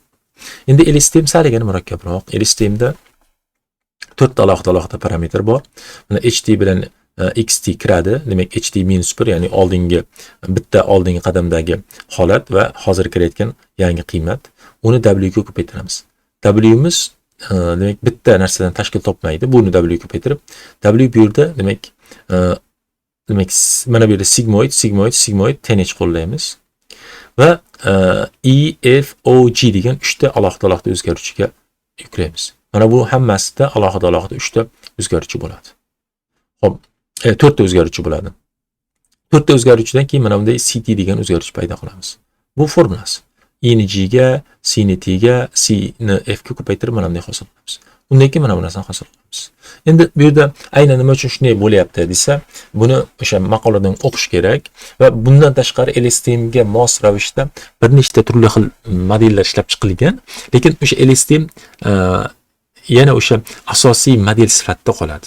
LSTM ancha yaxshi natijalar bergan. Yangi ishlab chiqarilgan natijalar ham LSTM dan juda zo'r chiqmagan. Xo'p, endi umumiy bitta qatlamdagi qiymati qanday? Umumiy qatlamdagi bitta qiymati HT-1 kiradi. Bu oddiy RLNda XT kiradi. Ikkovini bitta vektorga stack qilamiz, ya'ni ulaymiz. Unga W ni ko'paytiramiz va tanh chiqaramiz. Tanhdan o'tkazamiz. Tanhdan o'tkazganimizdan keyin HT bu holat bu yoqqa ketadi, keyin YT ga alohida yana bitta holat ketadi. Bu yerda formulasi bo'ladi. Demak, WH ga bitta oldingi qatlamdagi holatni qo'shamiz va XT yangi kirgan qiymat. Uni mana bunday ko'rinishda yozishimiz mumkin bo'ladi. WHT ni bilan x ishni alohida mana bunday vektor ko'rinishda yozib, buni bunday vektor ko'rinishda yozib, ikkovini ko'paytirsak aynan mana shu formulani beradi. Endi bu yerda ikkovini bitta w sifatida ifodalab, mana bunday ko'rinishda w sifatida ifodalab, mana buni bunday vektor ko'rinishda ifodalasak bo'ladi. Natijada mana bu formulaga kelamiz. Bu shunchaki formulani boshqacharoq yozish xolos. Endi o'sha narsa backpar applicationda ba'zi muammolar bo'ladi. Ya'ni mana bu w ga qayta ko'paytiriladi. Ya'ni mana x keling backpar application qanday bo'ladi? ht dan qaytgan qiymat mana bunga keladi. Bu bunga keladi. Keyin bu xt ga ketadi, keyin ht ga ketadi. Ya'ni o'zidan keyin qatlam ketadi. Mana bu w ga bitta o'zgaruvchi bo'ladi. Ya'ni w ga mana bu narsa qayta ko'paytiriladi. Ya'ni bu mana buning transformerlangan ko'rinishi bo'ladi. Backpar application qanday bo'ladi? Backpar application demak ht dan ht minus 1 bo'yicha olsangiz. Tushunasizmi? Mana bundan oldingi qatlam bo'yicha hosil olsangiz, xususiy hosil olsangiz, u holatda mana bunday ko'rinishga bo'ladi. Tengich mana shunday ko'rinishda bo'ladi. Endi bundan oxirgacha hosil olsangiz, xatolikni hosil olsangiz mana bunday ko'rinishda bo'ladi. Mana bu vaqt bo'yicha hammasini yig'indisini yig'ib chiqishingizga to'g'ri keladi. Har biridan alohida yig'indisini yig'ib chiqishingizga to'g'ri keladi. Mana bunday ko'rinishda. Bu bunga o'tgan, bu bunga o'tgan. Endi iza qaytib kelayotgan paytingiz bir boshdan qaytib kelish kerak. Shuning uchun ishlash qiyin, juda sekin ishlaydi. Xo'p. Hosila, xususiy hosila, umumiy xususiy hosila LT ga vaqtga nisbatan hosila W bo'ladi. Tiyinchiga nisbatan e'tibor qiling. Tiyinchiga nisbatan hosila mana bunday ko'paytma hosil bo'ladi. Ko'paytma hosil bo'lgandan keyin mana bu ko'paytma bizda o'sha gradient exploding, gradient vanishing degan narsa bor edi. Ya'ni gradientlar qisqarib ketadi yoki kattalashib ketadi degan muammo bor edi. O'sha narsa agar qatlamlar soni ko'p bo'lsa, bu yerda ham o'sha gradient masalasi qiyin bo'lib qoladi. Shuning uchun mana bu yerdagi y4 mana bunga ta'sir qiladi-da. Mana bu yerdagi mana bunga ta'sir qiladi. O'sha narsani bu yerda ko'rsatmoqchi bo'lyapti. Mana gradient hisoblasangiz YT HT bo'ladi. HT mana bu oxirdagi t ni nazarda tutyapmiz. Xo'p, bu yerda bitta narsa e'tibor qilishimiz kerak. Biz hozir umumiy gradient degan paytda t vaqtdan, birinchi vaqtdan to t'inchi vaqtgacha, ya'ni birinchi harfdan to t'inchi harfgacha borishimiz kerakda. Katta t bu yerda nazarda tutyapmiz. O'sha yerda bitta t haqida mana bu yerda gap ketyapti. Bitta t ni hisoblashimiz uchun mana shunday ko'paytma hosil qilishimiz kerak. Endi mana shu narsani mana bu yerga qo'yishimiz kerak. Bitta t uchun mana bu narsa bo'lsa, shundalarning yig'indisi bo'ladi. T1 bo'lgan paytda bitta, mana bu yerda T1 bo'ladi. Bu yerda 2 dan boshlayapti. 2 gacha bo'ladi. Mana bu yerda 3 bo'ladi. Mana shunday ko'rinishda bo'ladi. Va natijada formula ancha murakkablashib ketadi. Xo'p, endi bu yerda ht-1 bo'yicha olsangiz nima bo'ladi hosilani? ht dan ht-1 bo'yicha hosil olsangiz, xususiy hosil olsangiz mana bunday ko'rinishda. Endi bu yerda tanichdan hozir sizlar shunchaki hosil olib qo'yibdi. Boshqa narsa ko'rsatmagan. Mana bu yerda o'sha narsa bor. Shuning uchun mana buni hozir qo'yamiz. Endi mana bunga olib qo'yishimiz kerak. Endi juda ko'p holatlarda gradient vanish bo'lib ketadi, ya'ni gradient yo'qolib ketadi.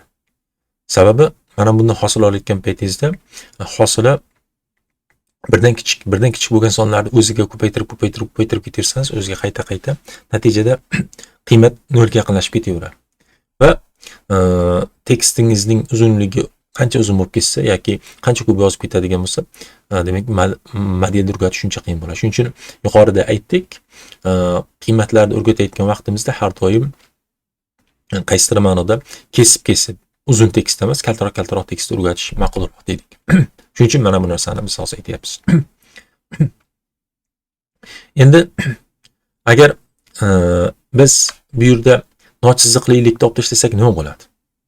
Yoki oddiy chiziqli model qilsak nima bo'ladi? Tanichni olib tashlasak degan ma'noda. Bu holatda hech narsa o'zgarmaydi. Bu holatda shunchaki exploding gradient ketadi. Har doim eng katta singular value birdan katta bo'ladi va gradient kattalashib ketadi. Agar singular value birdan kichkina bo'lsa, gradient yo'qolib ketadi. Mana shunday ko'rinish bo'ladi. Mana bu yerda tenich bo'lmaydi, shunchaki mana buni o'zini ko'paytirib ketasiz. Shuning uchun bu yerda hech qanday natija bo'lmaydi. Xo'p, endi mana bu narsani gradientni juda kattalashib ketishdan asrash nima bo'ladi desangiz, gradientni scale qilish mumkin bo'ladi. Gradientni gradient scale qilsangiz bo'ladi. Gradient klip qilish orqali yoki boshqa narsa qilish orqali, faqat bu juda qiyin. Agar norma juda katta bo'ladigan bo'lsa, o'sha holatda mana shunday qilishingiz mumkin. Mana bu yerda qanday qilishni ko'rsatyapti. Mana ekonni ko'paytirasiz, gradientni olasiz. Gradient olganingizda gradient norm threshold qandaydir bitta qiymat bor, o'shundan katta bo'lib ketadigan bo'lsa, gradient normni mana shunday kichraytirasiz. Endi agar vanish bo'lib ketsa-chi, ya'ni gradientlar 0 ga qarab ketib qolsa nima bo'ladi? Gradient kattaroq bo'lsa yaxshi, gradient kattaroq bo'lsa o'shani qisqartirish mumkin ekan. Gradient kichirayib ketsa nima bo'ladi? Bu holatda arxitekturani o'zgartirishimiz to'g'ri keladi. Mana bu arxitektura ishlamay qoladi. Shuning uchun biz LSTM degan narsani hozir bu yerda nazarda tutamiz. Bu 97-yil chiqqan, lekin 97-yil chiqsa ham hozirda ham ishlatiladi. Hozirda ham eng yaxshi demak modellardan biri hisoblanadi. Xo'p. Bu yerda 4 ta gate bor, 4 ta eshik bor. Xo'p, 4 ta eshikning o'zining holatlari bor. Endi nom bergan, nomni hozir ko'ramiz. Mana buni cell state deymiz, ya'ni hujayra state, mana buni hidden state deymiz. Xo'p. Ishlash prinsipi qanday? Xo'p, bu 1997-yildagi holat bo'yicha ko'rsatilyapti. Mana bu x bilan h berilgan. X dan h dan mana bunday ko'rinishda narsa hosil qilamiz. Mana bu x ni, mana bu yerda w ning bitta qismi, bu w 4 ta narsani tashkil topgan. E'tibor qiling, 4h xh 2h 4 ta qismni tashkil topgan. Mana bu ikki o'lchamiga to'g'ri keladi. Natijada mana bu yerda 4 ta qism alohida qism bo'ladi. E, F, O, G. Hammasiga alohida qism paydo bo'ladi. Ya'ni o'lcham mana bu yerda 4 ta 2h dan paydo bo'ladi, mana bu yerda 4h bo'ladi, mana bu yerda ham 4h bo'ladi. Faqat boshidagi 3 tasiga segment qo'llaymiz, oxiridagi tenish qo'llaymiz. Xo'p. Gate'lar nimani bildiradi? Mana bu G gate. G masalasini aytyapmiz. Tenish. Tenish bizga qanchalik ko'p yozishimiz kerak, mana shu narsani bildiradi. Bu mana bu G mana bu hujayraga qanchalik narsa yozishimiz kerak, shuni bildiradi. Mana bu CT o'zidan oldingi hujayradan qancha olishimiz kerakligini bildiradi. F mana bu forgetni bildiradi. Ya'ni mana bu H, mana bu C o'zidan oldingiga bog'langanda bu yerda hidden state, ya'ni yashirin holat o'zidan oldingiga to'g'ridan-to'g'ri bog'lanmaydi. C orqali bog'lanadi, ya'ni hujayra holati orqali bog'lanadi. Hujayra bizga qanchalik oldingi holatlardan eslab qolish kerak, qanchalik oldingi holatlardan eslab qolmaslik kerak. Mana shu narsani bizga beradi. Hozir bu yerda G gate'ning ma'nosi, G ning ma'nosi qanchalik yangi holatdan, hozirgi kirgan inputdan yoki x dan, masalan x hozir kirdi, o'shandan qanchalik olib qolishimiz kerak. Mana shu narsani bizga mana bu G bildiradi. Xo'p, endi mana bu i nimani bildiradi? Bu ham bu yerda inputdan qanchalik yozishni bildiradi. Endi bu yerda G ni yuqorida aytmadik, G ni yuqorida inputdan kiritishni bildiradi dedik. Bu yerda i ham xuddi shunga o'xshagan narsani bildiradi. Qanchalik yozish kerakligini bildiradi. Endi F nimani bildiradi? Qanchalik eski ma'lumotni o'chirib tashlashimiz kerak. Ya'ni oldingi bizdan oldingi qadamlarda qiymatlarni mana bu ST saqlab keladi. O'shalardan qanchasini o'chirib tashlashimiz kerak. Hozirgi biz o'sha nazariyada aytdik, Markov decision prosesda, ya'ni Markovning qaror qabul qilish jarayonlari deysizmi, proses jarayonlarida o'sha hozirgi holatingiz nazariya bo'yicha butun boshli orqadagi holatlardan ifodalaydi dedik. Lekin amaliyotda o'sha narsani orqadagi holatlarni olish imkoniyati yo'q. O'shalardan qanchadir unutishimiz kerak. Mana bu o'sha narsani ko'tarib yuribdi. Mana C degan o'zgaruvchi o'sha orqadagi narsalarni ko'tarib yuribdi o'z bilan. O'sha orqadagi narsalardan qanchasini saqlab qolishimiz kerakligini F bildiradi. O'sha forget gate deb o'shani aytamiz. Forget gate degan unutish eshigi. Xo'p, output gate bor. Mana bu chiqish eshigi. Qanchalik, demak, mana bu hujayradan qiymat olib qolishimiz kerak. Endi hozirgi hujayradan qanchalik qiymat olib qolishimiz kerak keyingisiga. Ya'ni hozirgidan keyingi qatlamga qanchalik o'tkazishimiz kerak. Mana shu narsani bildiradi. Xo'p, arxitekturasi quyidagicha bo'ladi. Endi bu yerda ikkita narsa ko'tarib yuramiz. Bitta hujayra uchun bitta narsa ko'tarib yuramiz, yashin qatlami uchun alohida bitta narsa ko'tarib yuramiz. Demak, oldin bitta narsa ko'tarib yurgan bo'lsak, oddiy mana buni ko'tarib yurgan bo'lsak, endi o'sha narsani ikkita qildik. Mana xt keladi, o'zidan oldingi ht ga ko'paytiriladi. Endi stake degani bir-biriga ulanadi. Yoki bir-birining ustiga qo'yiladi. Hop, keyin W ko'paytiramiz. Bu yerda W imiz 4 tadan iborat. 4 ta ichdan iborat. Mana buni e'tibor qiling, 4 ta ichdan iborat. Ya'ni mana buning 4 barobar ko'pi.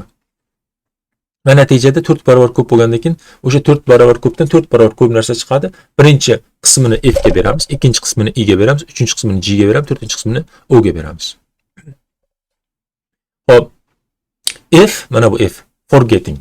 Mana bu hujayrada qanchani saqlab qolish kerakligini bildiradi. Mana bunga ikkovi demak element bo'yicha ko'paytiriladi. Mana bu yerda qiymatlarga, bu yerda qiymatlar element bo'yicha har bir element ko'paytiriladi. Bo'ldi. Undan keyin mana bu yerda I input qiymatimiz, gate'imiz yoki eshigimiz. Bu yerda G degan eshigimiz. Hop, G degan eshigimizni boshda aytdik menimcha. Hop, gate degan ekan. Bu yerda gate deb nomlabdi. G ga hech kim bir narsa bermagan, tushuncha bermagan. Mana bu tushunarli. Qanchalik unutib qolamiz. Mana bu inputligi yaxshi, lekin G haqida aniq ma'lumot yo'q. Mana bu outputligi aniq. Hop, mayli, endi unga qaytmaymiz. Bunga qaytamiz. Mana I bilan G ni mana bu yerda qilyapmiz. I bilan G ni demak bir-biriga ko'paytiramiz shunchaki. Element bo'yicha. Va mana bunga qo'shamiz mana. Bu ikkovidan chiqqan qiymatni qo'shamiz. Va o'shanda CT paydo bo'ladi. Endi CT ni o'zidan keyingi qatlamiga ham beraveramiz, o'zidan keyin qadamga ham beraveramiz va pastga tushirib tenishni o'tkazamiz. Mana tenishni o'tkazib, mana bu O ga, mana bundan O ga, outputga ko'paytiramiz va o'sha narsani chiqaramiz. Mana shu bu arxitektura. Endi men shu yerda formulalar nima uchun shunday bo'ladi desangiz, aynan mana shu yerda tushuntirish mumkin. O'zidan oldingidan qanchadir saqlab qolyapti deb. Qolgan qismiga hamma har xil ta'rif bergan. Bir kishi bunday desa, ikkinchi kishi bunday degan. Mana shu eng demak men tushunarli holat. Endi backpropagation qanday bo'ladi? Backpropagation ham o'ziga yarasha murakkabroq bo'ladi. Backpropagation olayotgan paytingizda hop, bu yerda mana bunday ko'rinishda izimizga qarab ketamiz. Bu yerda faqat backpropagationda demak F ga W bo'yicha ko'paytma yo'q bo'ladi. O'sha narsani matritsiya bo'yicha ko'paytma bo'lmaydi. Mana shunday ko'rinishda bo'ladi. Mana bunday qaytasiz, mana bunga ketadi. Endi uni-interrupted gradient flow degan tushuncha bor. Hop, uni-interrupted gradient flow nima? Mana bu yerda faqat S bo'yicha ketyapmiz. Menimcha o'sha narsani uni-interrupted gradient flow deb nazarda tutmoqchi, mana shunday ko'rinishda. Endi LSTM haqida biz LSTMda o'sha asosiy muammo, oddiy RNNdagi asosiy muammo bu gradient yo'qolib ketishi haqida aytgan edik. Yeyilib ketishi yoki vanishing yo'qolib ketishi haqida aytgandik. Mana shu narsani hal qiladimi yo'qmi? Xo'p. LSTM arxitekturasining asosiy foydasi o'sha informatsiyani oldingi qadamlardagi yoki juda ko'p qadamlardagi informatsiyani saqlab qolish, ma'lumotlarni saqlab qolish. Agar F1 I0 bo'ladigan bo'lsa, demak informatsiya, o'zidan oldingi informatsiya to'lig'icha saqlanib qoladi. O'zida saqlanib qoladi. Nima uchun? Sababi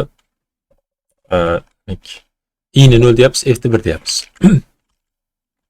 Mana bu qism yo'qolib ketadi, yangi kirayotgan qiymat taktob bilan yo'qolib ketadi.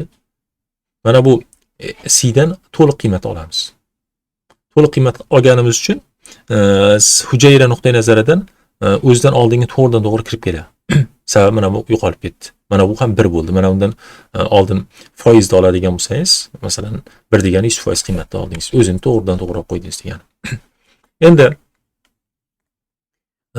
umumiy olganda mana bu narsani demak RNN vanilla RNNlar o'rganish qiyin.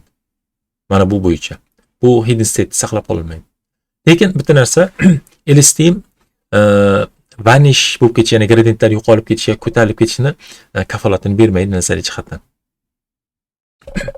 Bu amaliy jihatdan ko'p qatlamda yoki ko'p vaqt nuqtai nazaridan masalan 100 ta emas, 1000 ta yoki 2000 ta qadamdagi modellarni o'rgatishga osonroq beradi.